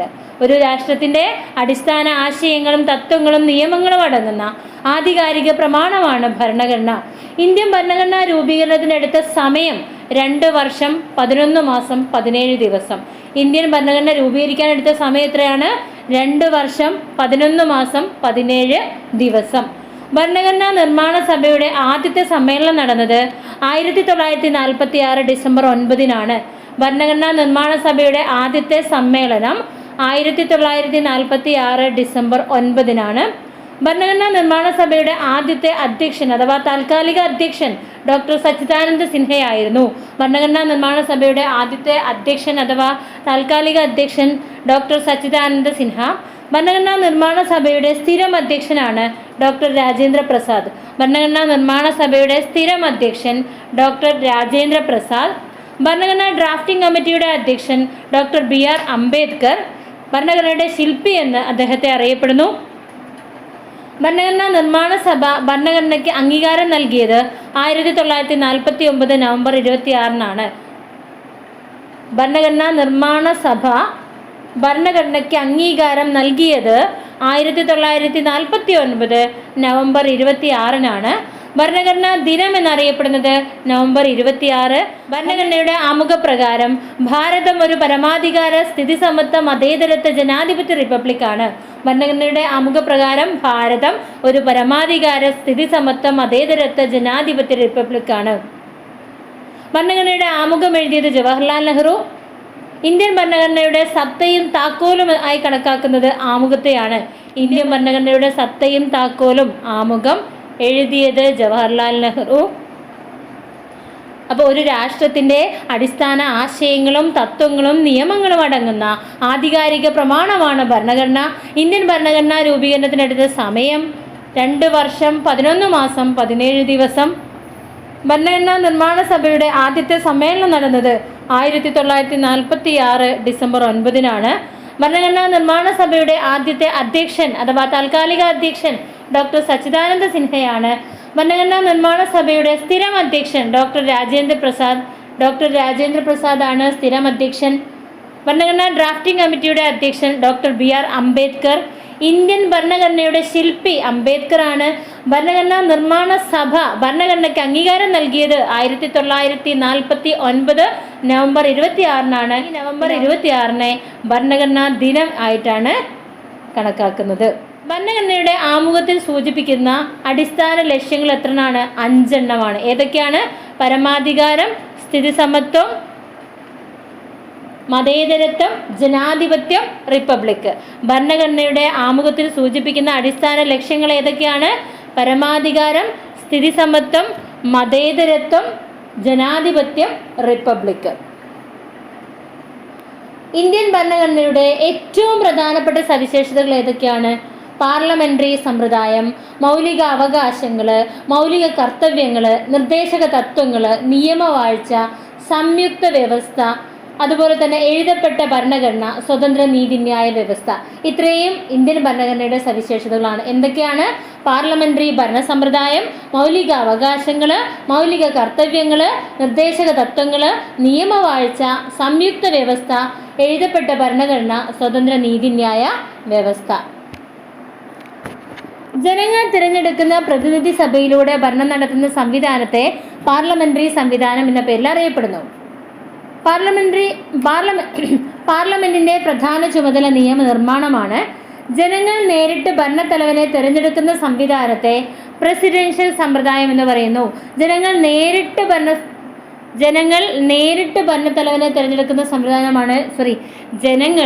നേരിട്ട് ഭരണത്തലവനെ തിരഞ്ഞെടുക്കുന്ന സംവിധാനത്തെ എന്തു പറയുന്നു? പ്രസിഡൻഷ്യൽ സമ്പ്രദായം എന്ന് പറയുന്നു. എന്നാൽ ജനങ്ങൾ തിരഞ്ഞെടുക്കുന്ന പ്രതിനിധി സഭയിലൂടെ ഭരണം നടത്തുന്ന സംവിധാനത്തെ പാർലമെന്ററി ഭരണ സംവിധാനം എന്ന പേരിൽ അറിയപ്പെടുന്നു. പ്രസിഡൻഷ്യൽ സമ്പ്രദായമാണ് USA, ഫ്രാൻസ് എന്നിവിടങ്ങളിൽ നിലവിലുള്ളത്. മൗലികാവകാശങ്ങളെ കുറിച്ച് പ്രതിപാദിക്കുന്ന ഭരണഘടനയുടെ ഭാഗമാണ് ഭാഗം 3. അപ്പോൾ പ്രസിഡൻഷ്യൽ സമ്പ്രദായമാണ് USA, ഫ്രാൻസ് എന്നിവിടങ്ങളിലുള്ളത്. ഇനി മൗലികാവകാശങ്ങളെ കുറിച്ച് നോക്കാം. മൗലികാവകാശങ്ങളെ കുറിച്ച് പ്രതിപാദിക്കുന്ന ഭരണഘടനയുടെ ഭാഗമാണ് ഭാഗം 3. ഭാഗം 3-ലാണ് മൗലികാവകാശങ്ങൾ പറയുന്നത്. 6 മൗലിക അവകാശങ്ങളാണുള്ളത്. സമത്വത്തിനുള്ള അവകാശം, സ്വാതന്ത്ര്യത്തിനുള്ള അവകാശം, ചൂഷണത്തിനെതിരെയുള്ള അവകാശം, മതസ്വാതന്ത്ര്യത്തിനുള്ള അവകാശം, സാംസ്കാരികവും വിദ്യാഭ്യാസപരവുമായ അവകാശം, ഭരണഘടനാപരമായ പ്രതിവിധികൾക്കുള്ള അവകാശം. ഏതൊക്കെയാണ്?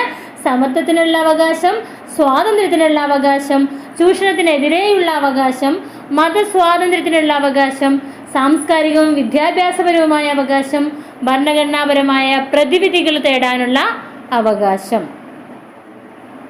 അപ്പോൾ സമത്വത്തിനുള്ള അവകാശം ഏത് ആർട്ടിക്കിളാണ്? 14 മുതൽ 18 വരെ. സമത്വത്തിനുള്ള അവകാശം 14 മുതൽ 18 വരെ. സ്വാതന്ത്ര്യത്തിനുള്ള അവകാശം 19 മുതൽ 22 വരെ. സ്വാതന്ത്ര്യത്തിനുള്ള അവകാശം 19 മുതൽ 22 വരെ. ചൂഷണത്തിനെതിരെയുള്ള അവകാശം 23, 24. ചൂഷണത്തിനെതിരെയുള്ള അവകാശം 23, 24. മതസ്വാതന്ത്ര്യത്തിനുള്ള അവകാശം 25 മുതൽ 28 വരെ. മതസ്വാതന്ത്ര്യം 25 to 28. മതസ്വാതന്ത്ര്യം 25 to 28. സാംസ്കാരികവും വിദ്യാഭ്യാസപരവുമായ അവകാശം 29 മുതൽ 31 വരെ. സാംസ്കാരികം 29 to 31 വരെ. സാംസ്കാരികവും വിദ്യാഭ്യാസപരവും 29 to 31 വരെ. ഭരണഘടനാപരമായ പ്രതിവിധികൾക്കുള്ള അവകാശം 32 to 35. ഭരണഘടനാപരമായ പ്രതിവിധികൾക്കുള്ള അവകാശം 32 to 35. നമുക്കൊന്നുകൂടി പറഞ്ഞു നോക്കാലോ. സമത്വത്തിനുള്ള അവകാശം 14 to 18. സ്വാതന്ത്ര്യത്തിനുള്ള അവകാശം 19 to 22. ചൂഷണത്തിനെതിരെയുള്ള അവകാശം 23, 24. ദെൻ മതസ്വാതന്ത്ര്യം 25 മുതൽ 28 വരെ. 25 മുതൽ 28 വരെ. സാംസ്കാരികവും വിദ്യാഭ്യാസപരവുമായ അവകാശം 29 to 31. സാംസ്കാരികവും വിദ്യാഭ്യാസപരവുമായ അവകാശം 29 to 31. ഭരണഘടനാപരമായ പ്രതിവിധികൾക്കുള്ള അവകാശം 32 to 35. ഭരണഘടനാപരമായ പ്രതിവിധികൾക്കുള്ള അവകാശം 32 to 35. ഭരണഘടന നിലവിൽ വരുമ്പോൾ ഉണ്ടായിരുന്ന മൗലികാവകാശങ്ങളുടെ എണ്ണം 7. സ്വത്തവകാശത്തെ മൗലികാവകാശം അല്ലാതാക്കിയ ഭരണഘടനാ ഭേദഗതി 1978 44-ാം ഭേദഗതി.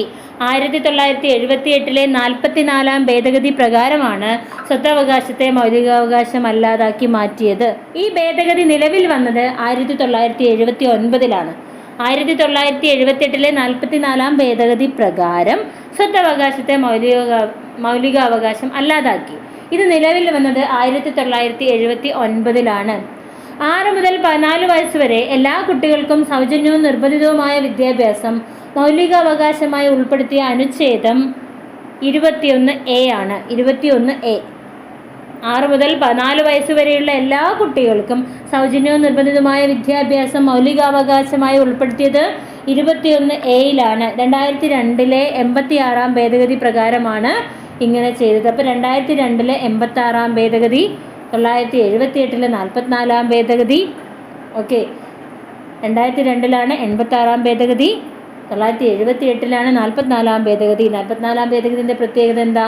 സ്വത്തവകാശത്തെ മൗലികാവകാശം അല്ലാതാക്കി. മൗലിക കർത്തവ്യങ്ങൾ ഭാഗം 4A-യിലാണ്.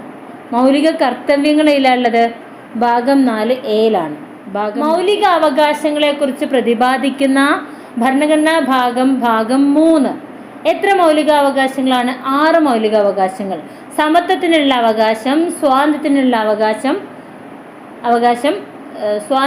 അവകാശം, ചൂഷണത്തിനെതിരെയുള്ള അവകാശം, മതസ്വാതന്ത്ര്യം, സാംസ്കാരികവും വിദ്യാഭ്യാസപരവുമായ അവകാശം, ഭരണഘടനാപരമായ പ്രതിവിധികൾക്കുള്ള അവകാശം. അപ്പോൾ ഫസ്റ്റ് വരുന്നത് ഏതാണ്? സമത്വത്തിനുള്ള അവകാശം 14 മുതൽ 18 വരെ. സ്വാതന്ത്ര്യത്തിനുള്ള അവകാശം 19 മുതൽ 22 വരെ. ചൂഷണത്തിനെതിരെയുള്ള അവകാശം 23 24. മതസ്വാതന്ത്ര്യം 25 മുതൽ 28 വരെ. മതസ്വാതന്ത്ര്യം 25 മുതൽ 28 വരെ. സാംസ്കാരികവും വിദ്യാഭ്യാസപരവുമായ അവകാശം 29 മുതൽ 31 വരെ. 29 മുതൽ 31 വരെ. ഭരണഘടനാപരമായ പ്രതിവിധികൾക്കുള്ള അവകാശം 32 to 35. ആദ്യം നമുക്ക് 7 മൗലികാവകാശങ്ങൾ ഉണ്ടായിരുന്നു. സ്വത്തവകാശത്തെ മൗലികാവകാശത്തിൽ നിന്ന് വേർപ്പെടുത്തിയത് 1978 44-ാം ഭേദഗതി പ്രകാരമാണ്. 6 മുതൽ 14 വയസ്സ് വരെയുള്ള കുട്ടികൾക്ക് സൗജന്യവും നിർബന്ധിതവുമായിട്ടുള്ള വിദ്യാഭ്യാസം ഉറപ്പു നൽകുന്നത് 21A എന്ന അനുച്ഛേദമാണ്. 2002 86-ാം ഭേദഗതി പ്രകാരമാണ് ഇത് വന്നത്. 2002 86-ാം ഭേദഗതി പ്രകാരം മൗലികാവകാശങ്ങൾ ഹനിക്കപ്പെട്ടാൽ കോടതിയെ സമീപിക്കാം. എന്നാൽ മാർഗനിർദ്ദേശക തത്വങ്ങൾ നടപ്പാക്കുന്നതിനായി കോടതിയെ സമീപിക്കാൻ കഴിയില്ല. കേന്ദ്ര, സംസ്ഥാന, പ്രാദേശിക ഗവൺമെന്റുകൾക്ക് അധികാരം പങ്കിട്ട് നൽകുന്ന ഭരണരീതി സംയുക്ത ഭരണ വ്യവസ്ഥ, അതായത് ഫെഡറൽ സിസ്റ്റം. നമ്മുടെ ഇന്ത്യയിലുള്ളത് കേന്ദ്ര, സംസ്ഥാന, പ്രാദേശിക ഗവൺമെന്റുകൾക്ക് അധികാരം പങ്കിട്ട് നൽകുന്ന ഭരണരീതിയാണ് ഫെഡറൽ സിസ്റ്റം അഥവാ സംയുക്ത ഭരണ വ്യവസ്ഥ. എല്ലാ അധികാരവും കേന്ദ്ര ഗവൺമെന്റിൽ നിലനിർത്തുന്ന ഭരണരീതിയെ ഏകായത്ത ഭരണം അഥവാ യൂണിറ്ററി സിസ്റ്റം എന്ന പേരിൽ അറിയപ്പെടുന്നു. എല്ലാ അധികാരവും കേന്ദ്ര ഗവൺമെന്റിൽ നിലനിർത്തുന്ന ഭരണരീതിയാണ് ഏകായത്ത ഭരണം, അതായത് യൂണിറ്ററി സിസ്റ്റം. ലോകത്തിലെ ഏറ്റവും വലിയ എഴുതപ്പെട്ട ഭരണഘടനയുള്ള രാജ്യം ഇന്ത്യയുടേതാണ്. എഴുതപ്പെട്ട ഭരണഘടനയുള്ള രാജ്യങ്ങൾക്ക് ഉദാഹരണങ്ങൾ ഏതൊക്കെയാണ്? ഇന്ത്യ, USA, ഓസ്ട്രേലിയ, ബ്രസീൽ, ദക്ഷിണാഫ്രിക്ക. ഇന്ത്യ, USA, ഓസ്ട്രേലിയ, ബ്രസീൽ, ദക്ഷിണാഫ്രിക്ക. ഇന്ത്യ, ഓസ്ട്രേലിയ, USA, ബ്രസീൽ, ദക്ഷിണാഫ്രിക്ക. ഇവിടെ ഒക്കെ എഴുതപ്പെട്ട ഭരണഘടനയാണ്. എഴുതപ്പെടാത്ത ഭരണഘടനയുള്ള രാജ്യങ്ങൾക്ക് ഉദാഹരണങ്ങൾ ഏതൊക്കെയാണ്? Britain, Israel, France, New Zealand. എഴുതപ്പെടാത്ത ഭരണഘടന ഏതൊക്കെയാണ്? Britain, Israel, France, New Zealand. ഭരണകൂടത്തിന്റെ പ്രധാന 3 ഘടകങ്ങൾ ഏതൊക്കെയാണ്? നിയമനിർമ്മാണം, കാര്യനിർവഹണം, നീതിന്യായം, അതായത് ലെജിസ്ലേച്ചർ, എക്സിക്യൂട്ടീവ് ആൻഡ് ജുഡീഷ്യറി. ഇന്ത്യയിൽ നിലവിലുള്ളത് സ്വതന്ത്ര നീതിന്യായ വ്യവസ്ഥയാണ്. അതായത് മറ്റ് 2 ഘടകങ്ങളിൽ നിന്ന് സ്വതന്ത്രമായിട്ട് നീതിന്യായ വ്യവസ്ഥ നിലനിൽക്കുന്നു എന്നതാണ് സ്വതന്ത്ര നീതിന്യായ വ്യവസ്ഥ എന്ന് പറഞ്ഞാൽ. ഇന്ത്യയിലെ പരമോന്നത നീതിപീഠം സുപ്രീം കോടതി. സംസ്ഥാനങ്ങളിലെ ഏറ്റവും ഉയർന്ന കോടതിയാണ് ഹൈക്കോടതി. സിവിൽ കേസുകൾ കൈകാര്യം ചെയ്യുന്ന കോടതികളിൽ ഏറ്റവും താഴ്ന്നത് മുൻസിഫ് കോടതി. ഏറ്റവും താഴ്ന്ന സിവിൽ കേസ് കൈകാര്യം ചെയ്യുന്ന കോടതിയാണ് മുൻസിഫ് കോടതി. ക്രിമിനൽ കേസുകൾ കൈകാര്യം ചെയ്യുന്ന ഏറ്റവും താഴ്ന്ന കോടതി മജിസ്ട്രേറ്റ് കോടതി. ക്രിമിനൽ കേസ് കൈകാര്യം ചെയ്യുന്ന ഏറ്റവും താഴെയുള്ള കോടതി ഏതാണ്? മജിസ്ട്രേറ്റ് കോടതി. ഇനി 8ാം ക്ലാസ്സിലെ പാഠം 4 നമ്മുടെ ഗവൺമെന്റ്, അതിൽ വരുന്ന ക്വസ്റ്റ്യൻസ് നോക്കാം. നിയമനിർമ്മാണ വിഭാഗത്തിൽ ഉൾപ്പെടുന്നത് രാഷ്ട്രപതി, ലോകസഭ, രാജ്യസഭ. നിയമനിർമ്മാണ വിഭാഗത്തിൽ ഉൾപ്പെടുന്നത് രാഷ്ട്രപതി, ലോകസഭ, രാജ്യസഭ. കാര്യനിർവഹണ വിഭാഗം രാഷ്ട്രപതി, ഉപരാഷ്ട്രപതി, പ്രധാനമന്ത്രി, മന്ത്രിസഭ, ഉദ്യോഗസ്ഥ വൃന്ദം. കാര്യനിർവഹണ വിഭാഗത്തിൽ, അതായത് എക്സിക്യൂട്ടീവിൽ, അതായത് നിയമങ്ങളെ പ്രവൃത്തിഭാഗത്തിൽ കൊണ്ടുവരുന്ന ആൾക്കാരാണ് രാഷ്ട്രപതി, ഉപരാഷ്ട്രപതി, പ്രധാനമന്ത്രി, മന്ത്രിസഭ, ഉദ്യോഗസ്ഥ വൃന്ദം. നീതിന്യായ വിഭാഗത്തിൽ സുപ്രീം കോടതികൾ, ഹൈക്കോടതികൾ, ജില്ലാ കോടതികൾ, സബ് കോടതികൾ, മുൻസിഫ് കോടതികൾ, മജിസ്ട്രേറ്റ് കോടതികൾ. ഇന്ത്യയുടെ നിയമനിർമ്മാണ വിഭാഗത്തെ പാർലമെന്റ് എന്നറിയപ്പെടുന്നു. ഇന്ത്യയുടെ നിയമനിർമ്മാണ വിഭാഗം പാർലമെന്റ്. ഇന്ത്യൻ പാർലമെന്റ് എന്നത് ഏതൊക്കെ അടങ്ങിയതാണ്? രാഷ്ട്രപതി, രാജ്യസഭ, ലോകസഭ. ഇന്ത്യൻ പാർലമെന്റ് രാഷ്ട്രപതി, രാജ്യസഭ, ലോകസഭ. രാജ്യസഭ ഉപരിസഭയാണ്, ലോകസഭ അധോസഭയാണ്. അപ്പൊ ടോപ്പിലുള്ളത് ഏതാണ്? രാജ്യസഭ, അതിന്റെ താഴെ വരുന്നതാണ് ലോകസഭ. രാഷ്ട്രപതി, രാജ്യസഭ, ലോകസഭ, ഇതാണ് ഇന്ത്യൻ പാർലമെന്റ്. ഇന്ത്യയിൽ നിലവിലുള്ളത് ദ്വിമണ്ഡല നിയമനിർമ്മാണ സഭയാണ്. ഇന്ത്യയിൽ ദ്വിമണ്ഡല നിയമനിർമ്മാണ സഭയാണ് ഉള്ളത്. രാഷ്ട്രപതി പാർലമെന്റ് അംഗമല്ല, എന്നാൽ പാർലമെന്റിന്റെ അവിഭാജ്യ ഘടകമാണ്. രാഷ്ട്രപതി എന്തല്ല? പാർലമെന്റ് അംഗമല്ല, പക്ഷേ പാർലമെന്റിന്റെ അവിഭാജ്യ ഘടകമാണ് ആര്? രാഷ്ട്രപതി. ഇന്ത്യൻ പാർലമെന്റിന്റെ രാഷ്ട്രപതിയുടെ ചുമതലകൾ എന്തൊക്കെയാണ്? പാർലമെന്റ് സമ്മേളനം വിളിച്ചുകൂട്ടുക, സംയുക്ത സമ്മേളനത്തെ അഭിസംബോധന ചെയ്യുക, ബില്ലുകൾക്ക് അംഗീകാരം നൽകുക. അപ്പൊ ഈ പാർലമെന്റിലെ ഒരു അംഗമല്ല ആര്? രാഷ്ട്രപതി, പക്ഷേ പാർലമെന്റിന്റെ അവിഭാജ്യ ഘടകമാണ്. എന്താണ് അവരുടെ റോള്? പാർലമെന്റ് സമ്മേളനം വിളിക്കുക, സംയുക്ത സമ്മേളനത്തെ അഭിസംബോധന ചെയ്യുക, ബില്ലുകൾക്ക് അംഗീകാരം നൽകുക. എന്തൊക്കെയാണ്? പാർലമെന്റ് സമ്മേളനം വിളിക്കുക, സംയുക്ത സമ്മേളനത്തെ അഭിസംബോധന ചെയ്യുക, ബില്ലുകൾക്ക് അംഗീകാരം നൽകുക. രാജ്യസഭ തെരഞ്ഞെടുക്കപ്പെട്ട 238 അംഗങ്ങൾ. 238 അംഗങ്ങൾ. നാമനിർദ്ദേശം ചെയ്യപ്പെട്ട 12 അംഗങ്ങൾ സംസ്ഥാനങ്ങളുടെ കൗൺസിൽ എന്ന പേരിൽ അറിയപ്പെടുന്നു. തെരഞ്ഞെടുക്കപ്പെട്ട 238 അംഗങ്ങൾ എവിടെയുണ്ട്? രാജ്യസഭയിലുണ്ട്. തെരഞ്ഞെടുക്കപ്പെട്ട 238 അംഗങ്ങൾ രാജ്യസഭയിൽ. നാമനിർദ്ദേശം ചെയ്യപ്പെട്ട 12 അംഗങ്ങൾ സംസ്ഥാനങ്ങളുടെ കൗൺസിൽ എന്ന പേരിലാണ് രാജ്യസഭ അറിയപ്പെടുന്നത്. അപ്പൊ സംസ്ഥാനങ്ങളുടെ കൗൺസിൽ എന്ന് ഏതിനെയാ വിളിക്കുന്നത്? രാജ്യസഭയെ വിളിക്കുന്നു. ഇവിടെ 238 തെരഞ്ഞെടുക്കപ്പെട്ട അംഗങ്ങളും 12 നാമനിർദ്ദേശം ചെയ്യപ്പെട്ട അംഗങ്ങളും ഉണ്ട്. സഭ ഒരു സ്ഥിരം സഭയാണ്. രാജ്യസഭ ഒരു സ്ഥിരം സഭയാണ്. ഉപരാഷ്ട്രപതി അധ്യക്ഷം വഹിക്കുന്നു. രാജ്യസഭ സ്ഥിരം സഭയാണ്, ഉപരാഷ്ട്രപതിയാണ് ഇവിടെ അധ്യക്ഷം വഹിക്കുന്നത്. ഇനി ലോകസഭയെക്കുറിച്ച് നോക്കാം. ജനങ്ങൾ നേരിട്ട് തിരഞ്ഞെടുക്കുന്ന 543 അംഗങ്ങൾ. ജനങ്ങൾ നേരിട്ട് തിരഞ്ഞെടുക്കുന്ന 543 അംഗങ്ങളാണ് ലോകസഭയിലുള്ളത്. നാമനിർദ്ദേശം ചെയ്യപ്പെട്ട 2 അംഗങ്ങൾ. ഇത് വന്നത് 2020 നിലവിൽ വന്ന 104-ാം ഭേദഗതി പ്രകാരമാണ് ഈ നാമനിർദ്ദേശം ചെയ്യപ്പെട്ട 2 അംഗങ്ങൾ എന്നുള്ള ആ ഒരു പ്രൊവിഷൻ വന്നത്. ജനപ്രതിനിധി സഭ എന്നറിയപ്പെടുന്നു. കാലാവധി 5 വർഷം. സ്പീക്കറാണ് അധ്യക്ഷം വഹിക്കുന്നത്. ഇപ്പം രാജ്യസഭയിൽ അധ്യക്ഷം വഹിക്കുന്നത് ഉപരാഷ്ട്രപതിയാണെങ്കിൽ ലോകസഭയിൽ സ്പീക്കറാണ്. അപ്പോൾ ലോകസഭയുടെ പ്രത്യേകത എന്താണ്? ജനങ്ങൾ നേരിട്ട് തിരഞ്ഞെടുക്കുന്ന 543 അംഗങ്ങൾ, നാമനിർദ്ദേശം ചെയ്യപ്പെട്ട 2 അംഗങ്ങൾ, ജനപ്രതിനിധി സഭ എന്നറിയപ്പെടുന്നു. കാലാവധി 5 വർഷമാണ്. സ്പീക്കർ അധ്യക്ഷം വഹിക്കുന്നു. ഇനി പാർലമെന്റിന്റെ പ്രധാനപ്പെട്ട ചുമതല എന്താണ്? നിയമനിർമ്മാണം എന്നുള്ളതാണ്. നിയമത്തിന്റെ കരട് രൂപത്തെ ബിൽ എന്ന പേരിൽ അറിയപ്പെടുന്നു. പാർലമെന്റിന്റെ പ്രധാനപ്പെട്ട ചുമതല നിയമനിർമ്മാണം. നിയമത്തിന്റെ കരട് രൂപത്തെ ബിൽ എന്നറിയപ്പെടുന്നു. ധനബിൽ ആദ്യം അവതരിപ്പിക്കുന്നത് ലോകസഭയിലാണ്. ധനബിൽ ഒഴികെയുള്ള ബില്ലുകളാണ് രാജ്യസഭയിൽ അവതരിപ്പിക്കുന്നത്. ഒരു സാധാരണ ബിൽ പാർലമെന്റിലെ ഏത് സഭയിലും ആദ്യം അവതരിപ്പിക്കാം. ഒരു ബില്ല് സഭയിൽ എത്ര തവണയാണ് വായിക്കുന്നത്? 3 തവണ വായിക്കും. ഒരു ബില്ല് സഭയിൽ 3 തവണ വായിക്കും. 1-ാം വായന, 2-ാം വായന, 3-ാം വായന. അപ്പോൾ 1-ാം വായനയിൽ ബില്ല് അവതരിപ്പിക്കുകയാണ് ചെയ്യുക. 2-ാം വായനയിൽ എന്താണ്? ബില്ലിൽ ഉൾക്കൊള്ളിച്ചിട്ടുള്ള ഓരോ വകുപ്പും പ്രത്യേകം ചർച്ച ചെയ്ത് പാസ്സാക്കുകയോ മാറ്റം വരുത്തുകയോ നിരാകരിക്കുകയോ ചെയ്യും. 2-ാം വായനയിൽ ബില്ലിൽ അടങ്ങിയിരിക്കുന്ന ഓരോ വകുപ്പും പ്രത്യേകം ചർച്ച ചെയ്ത് പാസ്സാക്കുകയോ മാറ്റം വരുത്തുകയോ നിരാകരിക്കുകയോ ചെയ്യും. 3-ാം വായനയിലോ ബില്ല് മൊത്തമായിട്ട് പാസ്സാക്കുകയോ നിരാകരിക്കുകയോ ചെയ്യും. 3-ാമത്തെ വായനയിൽ ബില്ല് മൊത്തമായിട്ട് പാസ്സാക്കുകയോ നിരാകരിക്കുകയോ ചെയ്യും. ഒരു ബില്ല് സഭയിൽ വായിക്കാൻ 3 തവണയാണ് വായിക്കുന്നത്. 1-ാം വായനയിൽ ബില്ല് അവതരിപ്പിക്കും. 2-ാം വായനയിൽ ബില്ലിൽ ഉൾക്കൊള്ളിച്ചിരിക്കുന്ന ഓരോ വകുപ്പും പ്രത്യേകം ചർച്ച ചെയ്ത് പാസ്സാക്കുകയോ മാറ്റം വരുത്തുകയോ നിരാകരിക്കുകയോ ചെയ്യും.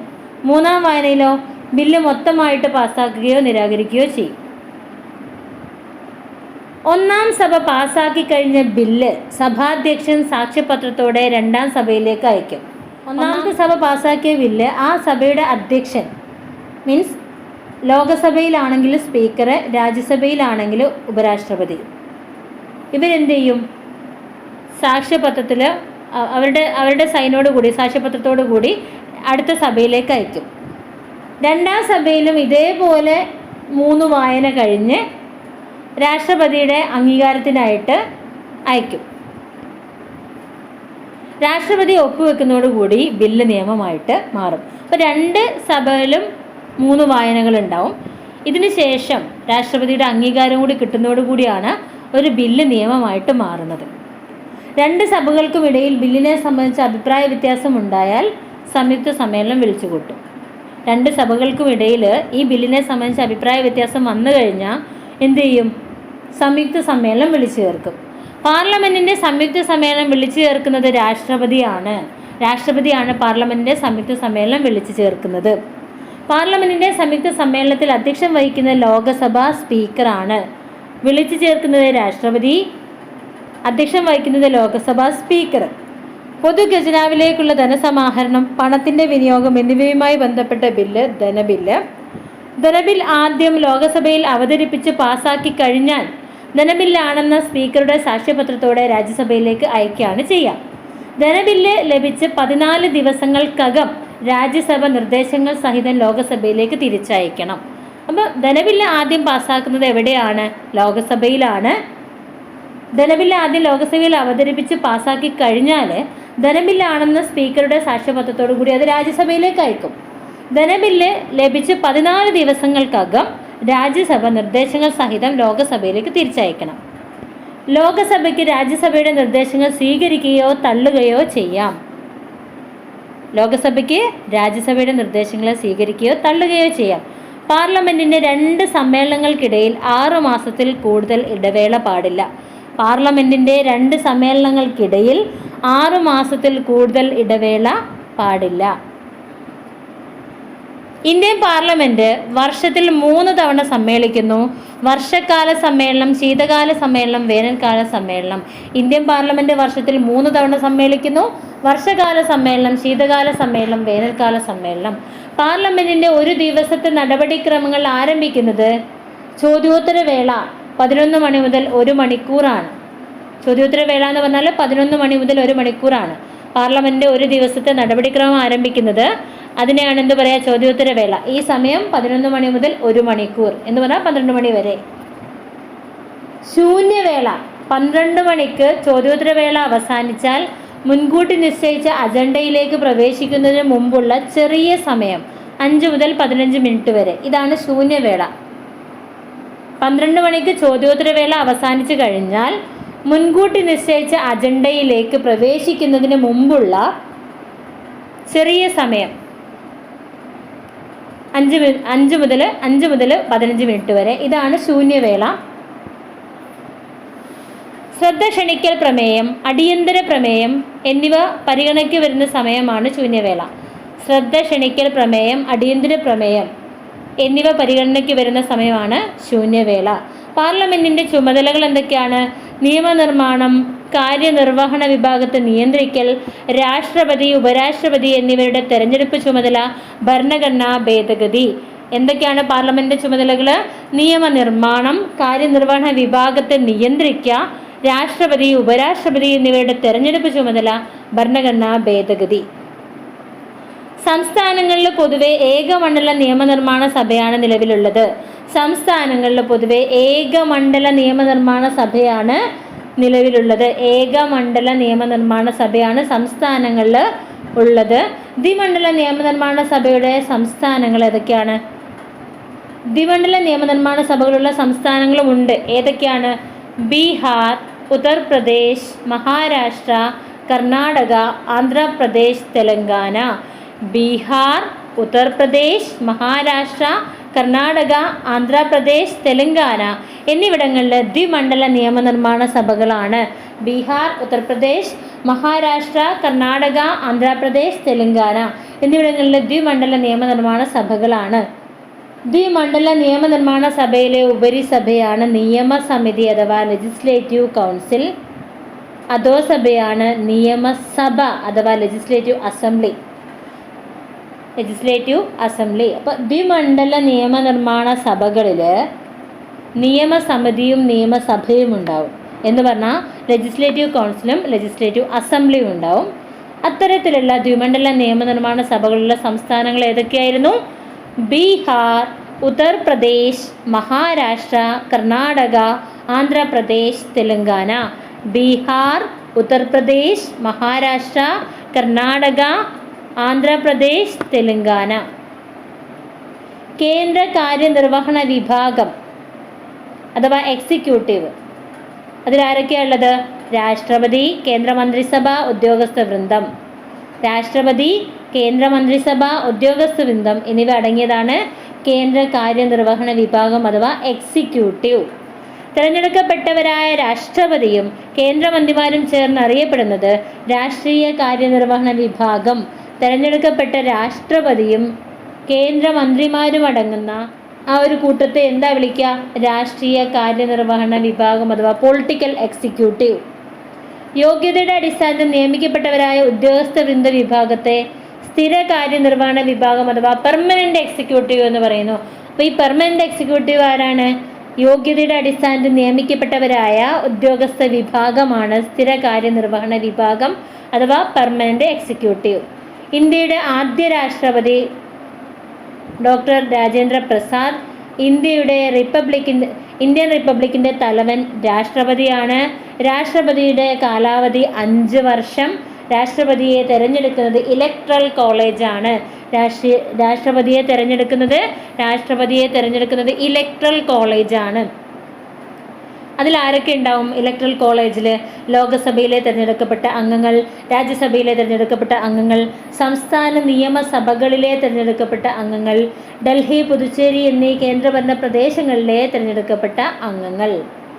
ആരൊക്കെയാണ് ഇലക്ട്രൽ കോളേജിലുള്ളത്?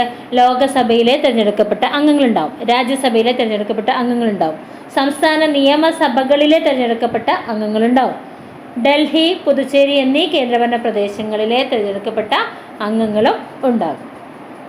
കേന്ദ്ര ഗവൺമെൻറ്റിൻ്റെ എല്ലാ കാര്യനിർവഹണ അധികാരങ്ങളും നിക്ഷിപ്തമായിരിക്കുന്നത് രാഷ്ട്രപതിയിലാണ്. കേന്ദ്ര ഗവൺമെൻറ്റിൻ്റെ എല്ലാ കാര്യനിർവഹണ അധികാരവും നിക്ഷിപ്തമായിരിക്കുന്നത് രാഷ്ട്രപതിയിലാണ്. മന്ത്രിസഭയുടെ ഉപദേശം അനുസരിച്ച് ചുമതലകൾ നിർവഹിക്കുന്നതാണ് രാഷ്ട്രപതി. കേന്ദ്ര ഗവൺമെൻറ്റിൻ്റെ എല്ലാ കാര്യനിർവഹണ അധികാരവും ആരിലാണുള്ളത്? രാഷ്ട്രപതിയിലാണ്. മന്ത്രിസഭയുടെ ഉപദേശം അനുസരിച്ചാണ് രാഷ്ട്രപതി ചുമതലകൾ നിർവഹിക്കുന്നത്. രാഷ്ട്രപതിയുടെ യോഗ്യത എന്താണ്? ഇന്ത്യൻ പൗരനായിരിക്കണം, 35 വയസ്സ് പൂർത്തിയായിരിക്കണം, ലോകസഭാ അംഗമാകുന്നതിനുള്ള എല്ലാ യോഗ്യതയും ഉണ്ടായിരിക്കണം. രാഷ്ട്രപതിയുടെ പ്രധാന ചുമതലകൾ എന്തൊക്കെയാണ്? പ്രധാനമന്ത്രിയെയും മന്ത്രിമാരെയും നിയമിക്കൽ, സുപ്രീം കോടതി, ഹൈക്കോടതികൾ എന്നിവിടങ്ങളിലെ ചീഫ് ജസ്റ്റിസിനെയും മറ്റ് ജഡ്ജിമാരെയും നിയമിക്കൽ, സർവ്വസൈന്യാധിപനായി പ്രവർത്തിക്കൽ, രാജ്യസഭയിലേക്ക് 12 അംഗങ്ങളെയും ലോകസഭയിലേക്ക് 2 അംഗങ്ങളെയും നാമനിർദ്ദേശം ചെയ്യുന്നത് ആരാണ്? രാഷ്ട്രപതിയാണ്. പാർലമെന്റ് പാസാക്കിയ ബില്ലുകൾക്ക് അംഗീകാരം നൽകൽ, ആവശ്യമായി വന്നാൽ രാജ്യത്ത് അടിയന്തരാവസ്ഥ പ്രഖ്യാപിക്കൽ, ദയാഹർജിക്ക് തീർപ്പ് കൽപ്പിക്കൽ. എന്തൊക്കെയാ പറഞ്ഞത്? പ്രധാനമന്ത്രിയെയും മന്ത്രിമാരെയും നിയമിക്കുന്നത് ആരാണ്? രാഷ്ട്രപതിയാണ്. സുപ്രീം കോടതി, ഹൈക്കോടതി, ചീഫ് ജസ്റ്റിസിനെ നിയമിക്കുന്നത് രാഷ്ട്രപതിയാണ്.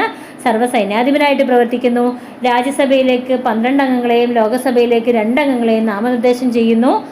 അതുപോലെ പാർലമെന്റ് പാസാക്കിയ ബില്ലുകൾക്ക് അംഗീകാരം നൽകുന്നു. ആവശ്യമായി വന്നാൽ രാജ്യത്ത് അടിയന്തരാവസ്ഥ പ്രഖ്യാപിക്കുന്നു. ദയാഹർജികളിൽ തീർപ്പ് കൽപ്പിക്കുന്നു. ഉപരാഷ്ട്രപതിയെ തിരഞ്ഞെടുക്കുന്ന ഇലക്ട്രൽ കോളേജിലെ അംഗങ്ങൾ ആരൊക്കെയാണ്? മുഴുവൻ രാജ്യസഭാംഗങ്ങളും മുഴുവൻ ലോകസഭാംഗങ്ങളും ചേർന്നാണ് ഉപരാഷ്ട്രപതിയെ തിരഞ്ഞെടുക്കുന്നത്. മുഴുവൻ രാജ്യസഭാംഗങ്ങളും മുഴുവൻ ലോകസഭാംഗങ്ങളും ചേർന്നിട്ടാണ് ഉപരാഷ്ട്രപതിയെ തിരഞ്ഞെടുക്കുന്നത്.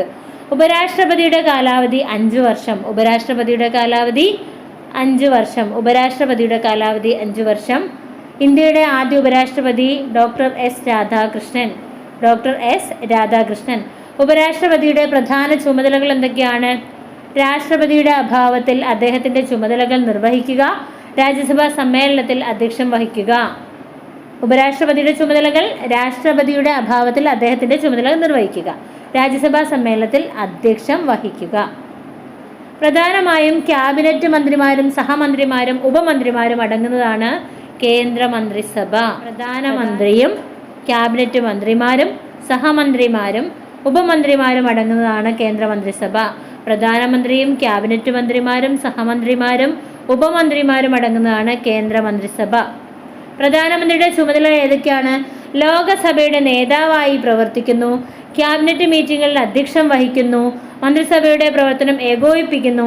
മന്ത്രിസഭാ തീരുമാനങ്ങൾ രാഷ്ട്രപതിയെ അറിയിക്കുന്നു. എന്തൊക്കെയാ പ്രധാനമന്ത്രിയുടെ ചുമതലകൾ? ലോകസഭയുടെ നേതാവാണ്. ക്യാബിനറ്റ് മീറ്റിംഗുകളിൽ അധ്യക്ഷം വഹിക്കുന്നു.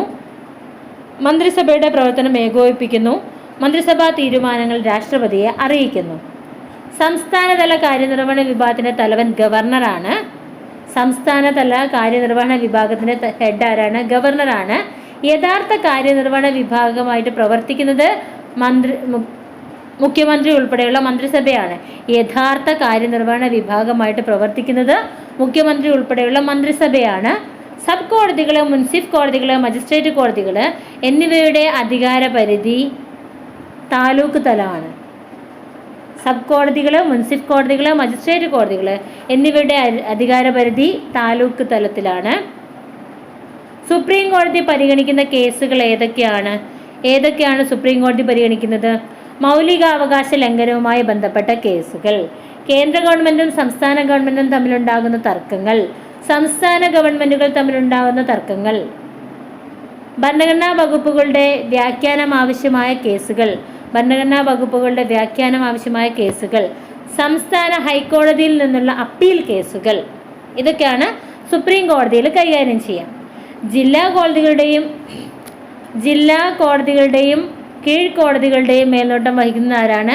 ഹൈക്കോടതിയാണ്. എന്തൊക്കെയാണ് ഹൈക്കോടതിയുടെ അധികാരം? മൗലികാവകാശങ്ങളുമായി ബന്ധപ്പെട്ട കേസുകളിൽ ഉത്തരവ് പുറപ്പെടുവിക്കുന്നു.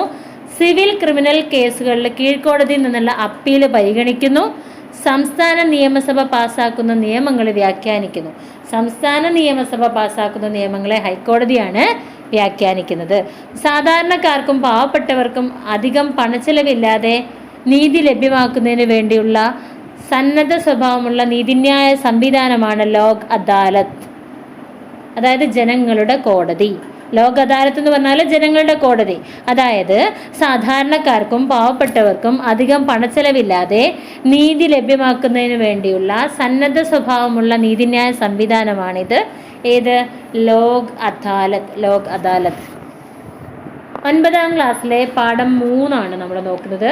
ഇന്ത്യൻ ഭരണഘടന അവകാശങ്ങളും കർത്തവ്യങ്ങളും. ഇതിലും നമുക്ക് മൗലികാവകാശങ്ങളെ കുറിച്ചൊക്കെ പറയുന്നുണ്ട്. ഇന്ത്യൻ ഭരണഘടനയുടെ ആമുഖത്തിൽ ഭാരതത്തെ വിശേഷിപ്പിക്കുന്നത് പരമാധികാര, സ്ഥിതി സമത്വ, മതേതരത്വ, ജനാധിപത്യ റിപ്പബ്ലിക് എന്നാണ്. 1976 42ാം ഭരണഘടനാ ഭേദഗതി പ്രകാരം പുതുതായി ഉൾപ്പെടുത്തിയ വാക്കുകളാണ് സ്ഥിതി സമത്വം, മതേതരത്വം. അതായത് നമ്മൾ പറഞ്ഞു പരമാധികാര, സ്ഥിതി സമത്വം, മതേതരത്വ, ജനാധിപത്യ റിപ്പബ്ലിക്. ഇതിൽ സ്ഥിതി സമത്വം, മതേതരത്വം എന്നുള്ളത് എപ്പോഴാണ് ഉൾപ്പെടുത്തിയത്?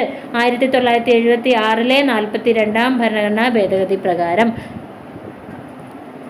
1976 42ാം ഭരണഘടനാ ഭേദഗതി പ്രകാരം രാഷ്ട്രത്തിന്റെ ഐക്യം എന്നതിന് പകരം രാഷ്ട്രത്തിന്റെ ഐക്യവും അഖണ്ഡതയും എന്നാക്കി മാറ്റി. അപ്പൊ ഇതേ ഭേദഗതിയിൽ മറ്റൊരു മാറ്റമുണ്ട്. എന്താണ്? രാഷ്ട്രത്തിന്റെ ഐക്യം എന്നതിന് പകരം, രാഷ്ട്രത്തിന്റെ ഐക്യം എന്ന വാക്കിന് പകരം എന്താ ഉള്ളത്? രാഷ്ട്രത്തിന്റെ ഐക്യവും അഖണ്ഡതയും. മൗലികാവകാശങ്ങൾ ഉൾപ്പെടുന്ന ഭാഗം ഏതാണ്? ഭാഗം 3 പാർട്ട് 3. മൗലികാവകാശങ്ങൾ ഭാഗം 3 പാർട്ട് 3 ഉൾപ്പെടുന്നു. ഏതൊക്കെയാണ് മൗലികാവകാശങ്ങള്?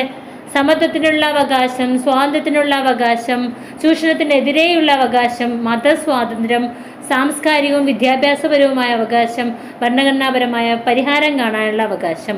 സമത്വത്തിനുള്ള അവകാശം 14 മുതൽ 18 വരെ, സ്വാതന്ത്ര്യത്തിനുള്ള അവകാശം 19 മുതൽ 22 വരെ, ചൂഷണത്തിനെതിരെയുള്ള അവകാശം 23, 24.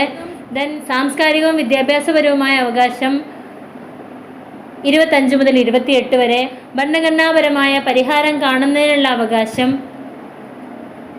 32 to 35. ഭരണഘടനാപരമായ പരിഹാരം കാണുന്നതിനുള്ള അവകാശം 32 മുതൽ 35 വരെ.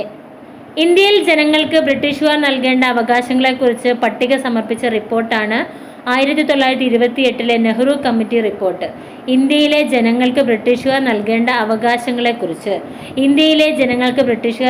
അവകാശങ്ങളെക്കുറിച്ച് പട്ടിക സമർപ്പിച്ച റിപ്പോർട്ടാണ് 1928 നെഹ്റു കമ്മിറ്റി റിപ്പോർട്ട്. ഇന്ത്യൻ ഭരണഘടനയിലെ മൗലികാവകാശങ്ങൾ തയ്യാറാക്കാൻ അടിസ്ഥാനമാക്കിയത് ഈ നെഹ്റു കമ്മിറ്റി റിപ്പോർട്ടിനെയാണ്. അമേരിക്കൻ ഭരണഘടനയിലെ അവകാശ പട്ടികയിൽ നിന്നാണ് ഈ മൗലികാവകാശങ്ങൾ എടുത്തിട്ടുള്ളത്. ഇനി ജാതി മതിൽ വിഷയവുമായി ബന്ധപ്പെട്ട് വാർത്തകളിൽ ഇടം പിടിച്ച ഗ്രാമം മധ്യമപുരം. ജാതി മതിൽ വിഷയവുമായി ബന്ധപ്പെട്ട് വാർത്തകളിൽ ഇടം പിടിച്ച ഗ്രാമമാണ് മധ്യമപുരം ഗ്രാമം. സമത്വത്തിനുള്ള അവകാശങ്ങളിൽ ഉൾക്കൊള്ളിച്ചിരിക്കുന്ന അവകാശങ്ങൾ ഏതൊക്കെയാണ്? അപ്പോൾ സമത്വത്തിനുള്ള അവകാശം എന്ന് നമ്മൾ പറഞ്ഞു അല്ലേ? അതായത് 14 മുതൽ 18 വരെ എന്നുള്ളത്. 14, 15, 16, 17, 18 5 അവകാശങ്ങൾ ഉണ്ടാക്കും. ഈ 5 അവകാശങ്ങൾ ഏതൊക്കെയാണ്? നിയമത്തിന് മുമ്പിലുള്ള സമത്വം, അത് 14. ജാതി, മതം, ലിംഗം, ജനനം എന്നിവയുടെ പേരിലുള്ള വിവേചനത്തിനെതിരെയുള്ള അവകാശം 15. പൊതുനിയമങ്ങളിൽ അവസര സമത്വം, അതേതാണ്? 16. പൊതുനിയമങ്ങളിലെ അവസര സമത്വം 16. തൊട്ടുകൂടായ്മ ഇല്ലാതാക്കൽ 17. സ്ഥാനപ്പേരുകൾ നിർത്തലാക്കൽ 18. സ്ഥാനപ്പേരുകൾ നിർത്തലാക്കൽ 18. അപ്പോൾ സമത്വത്തിനുള്ള അവകാശം എന്ന് പറഞ്ഞാൽ നമ്മൾ പറഞ്ഞു 14 മുതൽ 18 വരെയാണ്. അതിൽ 14ാമത്തെ അവകാശം ഏതാണ്? നിയമത്തിന് മുമ്പിലുള്ള സമത്വം. നിയമത്തിന് മുമ്പിൽ എല്ലാവരും സമന്മാരാണ്. ദെൻ 15ാമത്തത് ജാതി, മതം, ലിംഗം, ജന്മസ്ഥലം എന്നിവയുടെ അടിസ്ഥാനത്തിലുള്ള വിവേചനം പാടില്ല എന്നുള്ളതാണ് 15ാമത്തത്. പൊതുനിയമത്തിലെ അവസര സമത്വം എന്നുള്ളത് 16ാമത്തത്. പൊതുനിയമത്തിൽ അവസര സമത്വം 16. തൊട്ടുകൂടായ്മ നിർത്തലാക്കൽ അനുച്ഛേദം 17. തൊട്ടുകൂടായ്മ നിർത്തലാക്കൽ ഏതാണ്? അനുച്ഛേദം 17. തൊട്ടുകൂടായ്മ നിർത്തലാക്കൽ 17. തൊട്ടുകൂടായ്മ നിർത്തലാക്കൽ അനുച്ഛേദം 17. സ്ഥാനപ്പേരുകൾ നിർത്തലാക്കൽ 18. സ്ഥാനപ്പേരുകൾ നിർത്തലാക്കൽ 18. അപ്പോൾ ഇതെല്ലാം സമത്വത്തിനുള്ള അവകാശമാണ്. എത്ര മുതൽ എത്ര വരെയാ? 14 മുതൽ 18 വരെയാണ് സമത്വത്തിനുള്ള അവകാശം. 14 മുതൽ 18 വരെയാണ് സമത്വത്തിനുള്ള അവകാശം. തൊട്ടുകൂടായ്മ നിരോധന നിയമം നിലവിൽ വന്ന വർഷം 1955.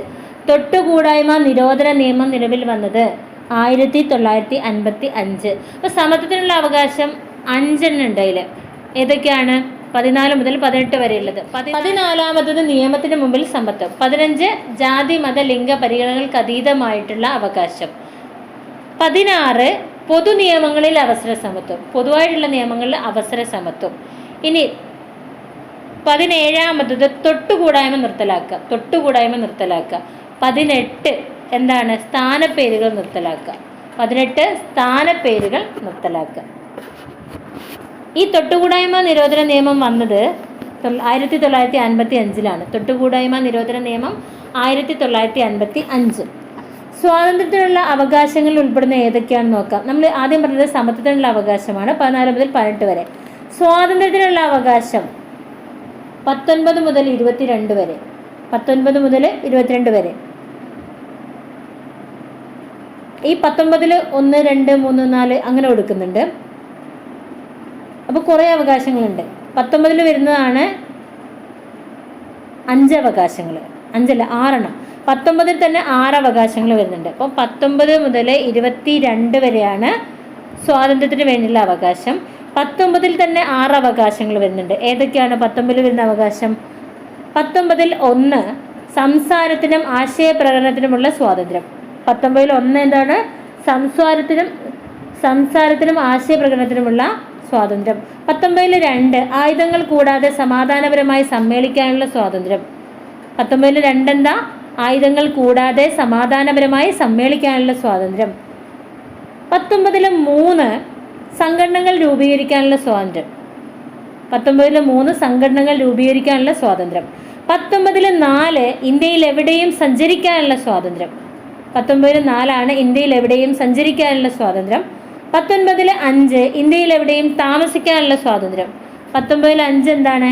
ഇന്ത്യയിൽ എവിടെയും താമസിക്കാനുള്ള സ്വാതന്ത്ര്യം. 19 6 ഏത് തൊഴിലിലും വ്യാപാര വാണിജ്യ പ്രവർത്തനങ്ങളിലും ഏർപ്പെടുന്നതിനുള്ള സ്വാതന്ത്ര്യം.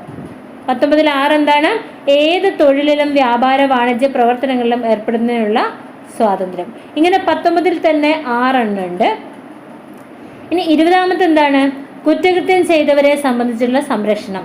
കുറ്റകൃത്യം ചെയ്തവരെ സംബന്ധിച്ചുള്ള സംരക്ഷണം അത് അനുച്ഛേദം 20 21 ജീവനും വ്യക്തി സ്വാതന്ത്ര്യത്തിനുമുള്ള സംരക്ഷണം.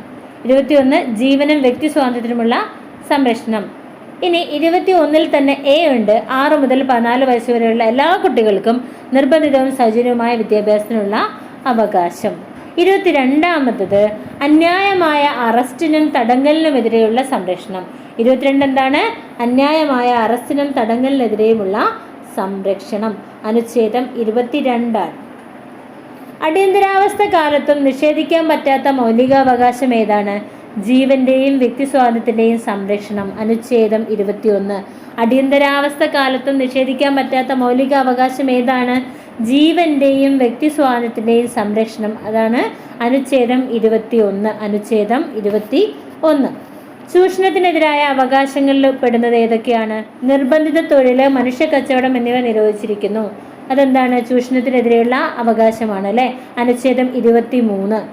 നിർബന്ധിത തൊഴില്, മനുഷ്യ കച്ചവടം എന്നിവ നിരോധിച്ചു. വ്യവസായശാലകളിലും മറ്റ് അപകടകരമായ മേഖലകളിലും കുട്ടികളെ ജോലിക്ക് നിയോഗിക്കുന്നത് നിരോധിച്ചു. ഇത് അനുച്ഛേദം 24. ചൂഷണത്തിനെതിരായുള്ള അവകാശങ്ങളിൽ പെടുന്നതാണ് എന്ത്? വ്യവസായശാലകളിലും മറ്റ് അപകടകരമായ മേഖലകളിലും കുട്ടികളെ ജോലിക്ക് നിയോഗിക്കുന്നത് നിരോധിക്കൽ. ആധുനിക ഇന്ത്യയുടെ ശില്പി ജവഹർലാൽ നെഹ്റു. നമ്മുടെ ഭരണഘടന മതേതര സങ്കല്പത്തിൽ അധിഷ്ഠിതമായതും മതസ്വാതന്ത്ര്യം അനുവദിക്കുന്നതുമാണ് എന്ന് പറഞ്ഞതാരാണ്? ജവഹർലാൽ നെഹ്റു. നമ്മുടെ മതേതര സങ്കല്പത്തിൽ അധിഷ്ഠിതമായതും മതസ്വാതന്ത്ര്യം അനുവദിക്കുന്നതുമാണ് എന്ന് പറഞ്ഞത് ജവഹർലാൽ നെഹ്റു ആണ്. മതേതരത്വം എന്നുകൊണ്ട് ഉദ്ദേശിക്കുന്നത് ഇന്ത്യക്ക് ഒരു ഔദ്യോഗിക മതമില്ല, ഒരു മതത്തെയും ഇന്ത്യ പ്രോത്സാഹിപ്പിക്കുന്നില്ല, മതസ്വാതന്ത്ര്യം ഉറപ്പു നൽകുന്നു. ഇനി അടുത്ത അവകാശമാണ് മതസ്വാതന്ത്ര്യത്തിനുള്ള അവകാശം. സ്വതന്ത്രമായി ഏതു മതത്തിലും വിശ്വസിക്കുന്നതിനും ആചരിക്കുന്നതിനും പ്രചരിപ്പിക്കുന്നതിനുമുള്ള അവകാശം. അനുച്ഛേദം 25. സ്വതന്ത്രമായി ഏതു മതം വിശ്വസിക്കുന്നതിനും ആചരിക്കുന്നതിനും പ്രചരിപ്പിക്കുന്നതിനുമുള്ള അവകാശം. അനുച്ഛേദം 25. മതവിഭാഗങ്ങൾക്ക് മതജീവകാരുണ്യ സ്ഥാപനങ്ങൾ സ്ഥാപിക്കുന്നതിനും നോക്കി നടത്തുന്നതിനുമുള്ള അവകാശം. അനുച്ഛേദം 26.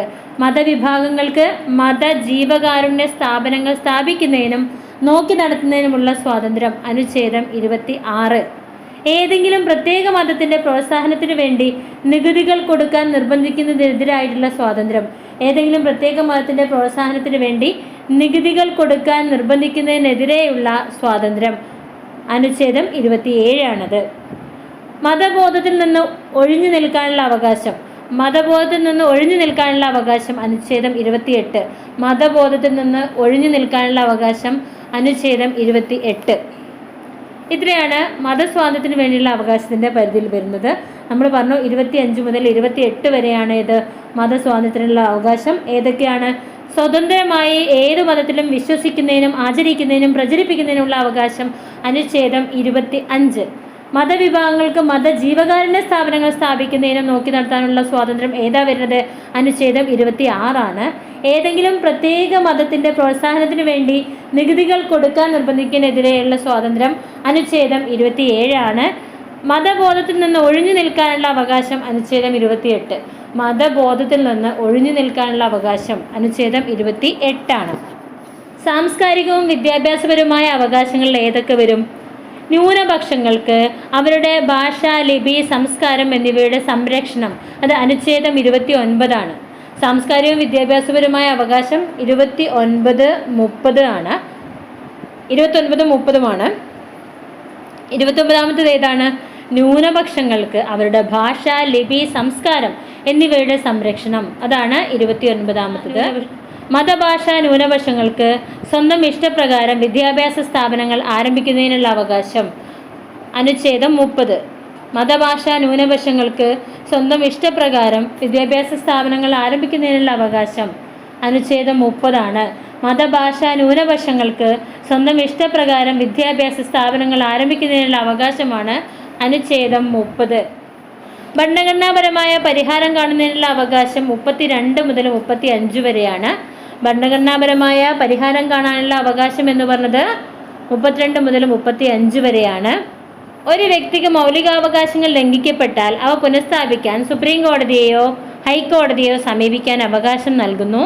ഇതാണ് ഭരണഘടനാപരമായ പരിഹാരത്തിനുള്ള അവകാശം എന്ന് പറഞ്ഞാൽ. മൗലികാവകാശങ്ങൾ പുനഃസ്ഥാപിക്കാൻ വേണ്ടി കോടതികൾ പുറപ്പെടുവിക്കുന്ന ഉത്തരവുകളാണ് എന്ത്? റിട്ടുകൾ. മൗലികാവകാശങ്ങൾ പുനഃസ്ഥാപിക്കാൻ കോടതികൾ പുറപ്പെടുവിക്കുന്ന ഉത്തരവുകളെ റിട്ടുകൾ എന്ന് പറയുന്നു. ഈ ഭരണഘടനയിൽ ഏറ്റവും പ്രധാനപ്പെട്ട വകുപ്പ് ഏതാണെന്ന് ചോദിച്ചാൽ എൻ്റെ ഉത്തരം ഭരണഘടനാപരമായ പരിഹാരം കാണാനുള്ള അവകാശം എന്നാണ്. ഇത് ഇന്ത്യൻ ഭരണഘടനയുടെ ഹൃദയവും ആത്മാവുമാണ് എന്ന് പറഞ്ഞത് അംബേദ്കർ ആണ്. ഇന്ത്യൻ ഭരണഘടനയുടെ ഹൃദയവും ആത്മാവും എന്ന് പറഞ്ഞത് ഏതിനെയാണ്? ഭരണഘടനാപരമായ പരിഹാരം, കോൺസ്റ്റിറ്റ്യൂഷണൽ റെമഡീസ്. ഇന്ത്യൻ ഭരണഘടനയുടെ ശില്പി അംബേദ്കർ ആണ്. മൗലികാവകാശ സംരക്ഷണത്തിനായി കോടതികൾക്ക് 5 തരം റിട്ടുകൾ പുറപ്പെടുവിക്കാം. ഏതൊക്കെയാണ്? Habeas corpus, mandamus, quo warranto, certiorari, prohibition. മൗലികാവകാശ സംരക്ഷണത്തിനായി കോടതികൾക്ക് 5 തരം റിട്ടുകൾ പുറപ്പെടുവിക്കാം. ഏതൊക്കെയാണ്? Habeas corpus, mandamus, quo warranto, certiorari, prohibition. ജനക്ഷേമത്തിനായിട്ട് കേന്ദ്ര സംസ്ഥാന സർക്കാരുകളോട് നടപ്പിലാക്കാൻ ആവശ്യപ്പെടുന്ന നിർദ്ദേശങ്ങൾ ഭരണഘടനയുടെ ഭാഗം 4 നിർദ്ദേശക തത്വങ്ങൾ ഉൾപ്പെടുന്നു. ജനക്ഷേമത്തിനായി കേന്ദ്ര സംസ്ഥാന സർക്കാരുകളോട് നടപ്പിലാക്കാൻ ആവശ്യപ്പെടുന്ന നിർദ്ദേശങ്ങളെ ഭരണഘടനയുടെ ഏത് ഭാഗത്താണ് പെടുക? ഭാഗം 4 നിർദ്ദേശക തത്വങ്ങൾ. നിർദ്ദേശക തത്വങ്ങളുടെ പ്രധാന ലക്ഷ്യം ക്ഷേമരാഷ്ട്ര രൂപീകരണം. നിർദ്ദേശക തത്വങ്ങൾ സംരക്ഷിക്കപ്പെടാൻ കോടതിയെ സമീപിക്കാൻ കഴിയില്ല. നിർദ്ദേശക തത്വങ്ങളിലെ പ്രധാനപ്പെട്ട ഇനങ്ങൾ ഏതൊക്കെയാണ്? സൗജന്യ നിയമസഹായം, അനുച്ഛേദം 39A ആണ്. സൗജന്യ നിയമസഹായം അനുച്ഛേദം 39A ആണ്. സ്ത്രീക്കും പുരുഷനും തുല്യ ജോലിക്ക് തുല്യ വേതനം, അനുച്ഛേദം 39D ആണ്. സ്ത്രീക്കും പുരുഷനും തുല്യ ജോലിക്ക് തുല്യ വേതനം, അനുച്ഛേദം 39D ആണ്. പട്ടികജാതി പട്ടികവർഗ വിഭാഗങ്ങളുടെ വിദ്യാഭ്യാസ സാമ്പത്തിക താല്പര്യങ്ങൾ സംരക്ഷിക്കൽ, അനുച്ഛേദം 46 ആണ്. പട്ടികജാതി പട്ടികവർഗ വിഭാഗങ്ങളുടെ വിദ്യാഭ്യാസ സാമ്പത്തിക താല്പര്യങ്ങൾ സംരക്ഷിക്കൽ, അനുച്ഛേദം 46. അന്താരാഷ്ട്ര സമാധാനവും സുരക്ഷിതത്വവും ഉറപ്പുവരുത്തൽ, അനുച്ഛേദം 51. സൗജന്യ നിയമസഹായം, അനുച്ഛേദം 39A. സ്ത്രീക്കും പുരുഷനും തുല്യ ജോലിക്ക് തുല്യ വേതനം, അനുച്ഛേദം 39D. പട്ടികജാതി പട്ടികവർഗ വിഭാഗങ്ങളുടെ വിദ്യാഭ്യാസ സാമ്പത്തിക താല്പര്യങ്ങൾ സംരക്ഷിക്കൽ, അനുച്ഛേദം 46. അനുച്ഛേദം 46. അന്താരാഷ്ട്ര സമാധാനവും സുരക്ഷിതത്വവും ഉറപ്പുവരുത്തൽ, അനുച്ഛേദം 51. അനുച്ഛേദം 51. ഗാന്ധിജിയുടെ ആശയങ്ങൾ ഉൾക്കൊള്ളിച്ചിട്ടുള്ള ഭരണഘടനയുടെ ഭാഗം നിർദ്ദേശക തത്വങ്ങൾ, ഭാഗം 4 ഗാന്ധിജിയുടെ ആശയങ്ങൾ ഉൾക്കൊള്ളിച്ചത് എവിടെയാണ്? നിർദ്ദേശക തത്വങ്ങളിലാണ്. ഏതൊക്കെയാണ്? സൗജന്യ നിയമസഹായം, സ്ത്രീക്കും പുരുഷനും തുല്യ ജോലിക്ക് തുല്യ വേതനം, പട്ടികജാതി പട്ടികവർഗ വിഭാഗങ്ങളുടെ വിദ്യാഭ്യാസ സാമ്പത്തിക താല്പര്യങ്ങൾ സംരക്ഷിക്കൽ, അന്താരാഷ്ട്ര സമാധാനവും സുരക്ഷിതത്വം ഉറപ്പുവരുത്തൽ. നിർദ്ദേശക തത്വങ്ങളിൽ ഉൾപ്പെടുത്തിയ ചില പ്രധാന ഗാന്ധിയൻ ആശയങ്ങൾ ഏതൊക്കെയാണ്? ഗ്രാമപഞ്ചായത്ത് സംഘടിപ്പിക്കൽ, അനുച്ഛേദം 40. ഗ്രാമപഞ്ചായത്ത്, അനുച്ഛേദം 40. കുടിൽ വ്യവസായം പ്രോത്സാഹിപ്പിക്കൽ, അനുച്ഛേദം 43. കുടിൽ വ്യവസായം 43. ലഹരി വസ്തുക്കളുടെ നിരോധനം, അനുച്ഛേദം 47. ലഹരി വസ്തുക്കളുടെ നിരോധനം, അനുച്ഛേദം 47. ഗോവധ നിരോധനം, അനുച്ഛേദം 48. ഗോവധ നിരോധനം അനുച്ഛേദം 48.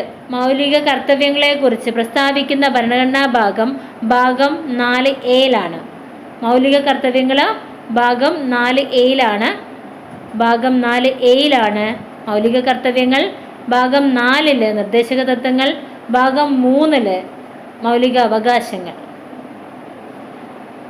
11 മൗലിക കർത്തവ്യങ്ങളുണ്ട്. മൗലിക കർത്തവ്യങ്ങൾ 11 എണ്ണം. മൗലിക കർത്തവ്യങ്ങൾ ഭരണഘടനയോട് ചേർത്ത ഭേദഗതി 1976 42 ഭേദഗതി. മൗലിക കർത്തവ്യങ്ങൾ ഭരണഘടനയോട് ചേർത്ത ഭേദഗതി ഏതാണ്? 1976 42 ഭേദഗതി. ഇനി നമുക്ക് ജോഗ്രഫിയാണ് SCERT പോർഷൻ നോക്കാനുള്ളത്. നെക്സ്റ്റ് വീഡിയോ നോക്കാം. Okay, thank you.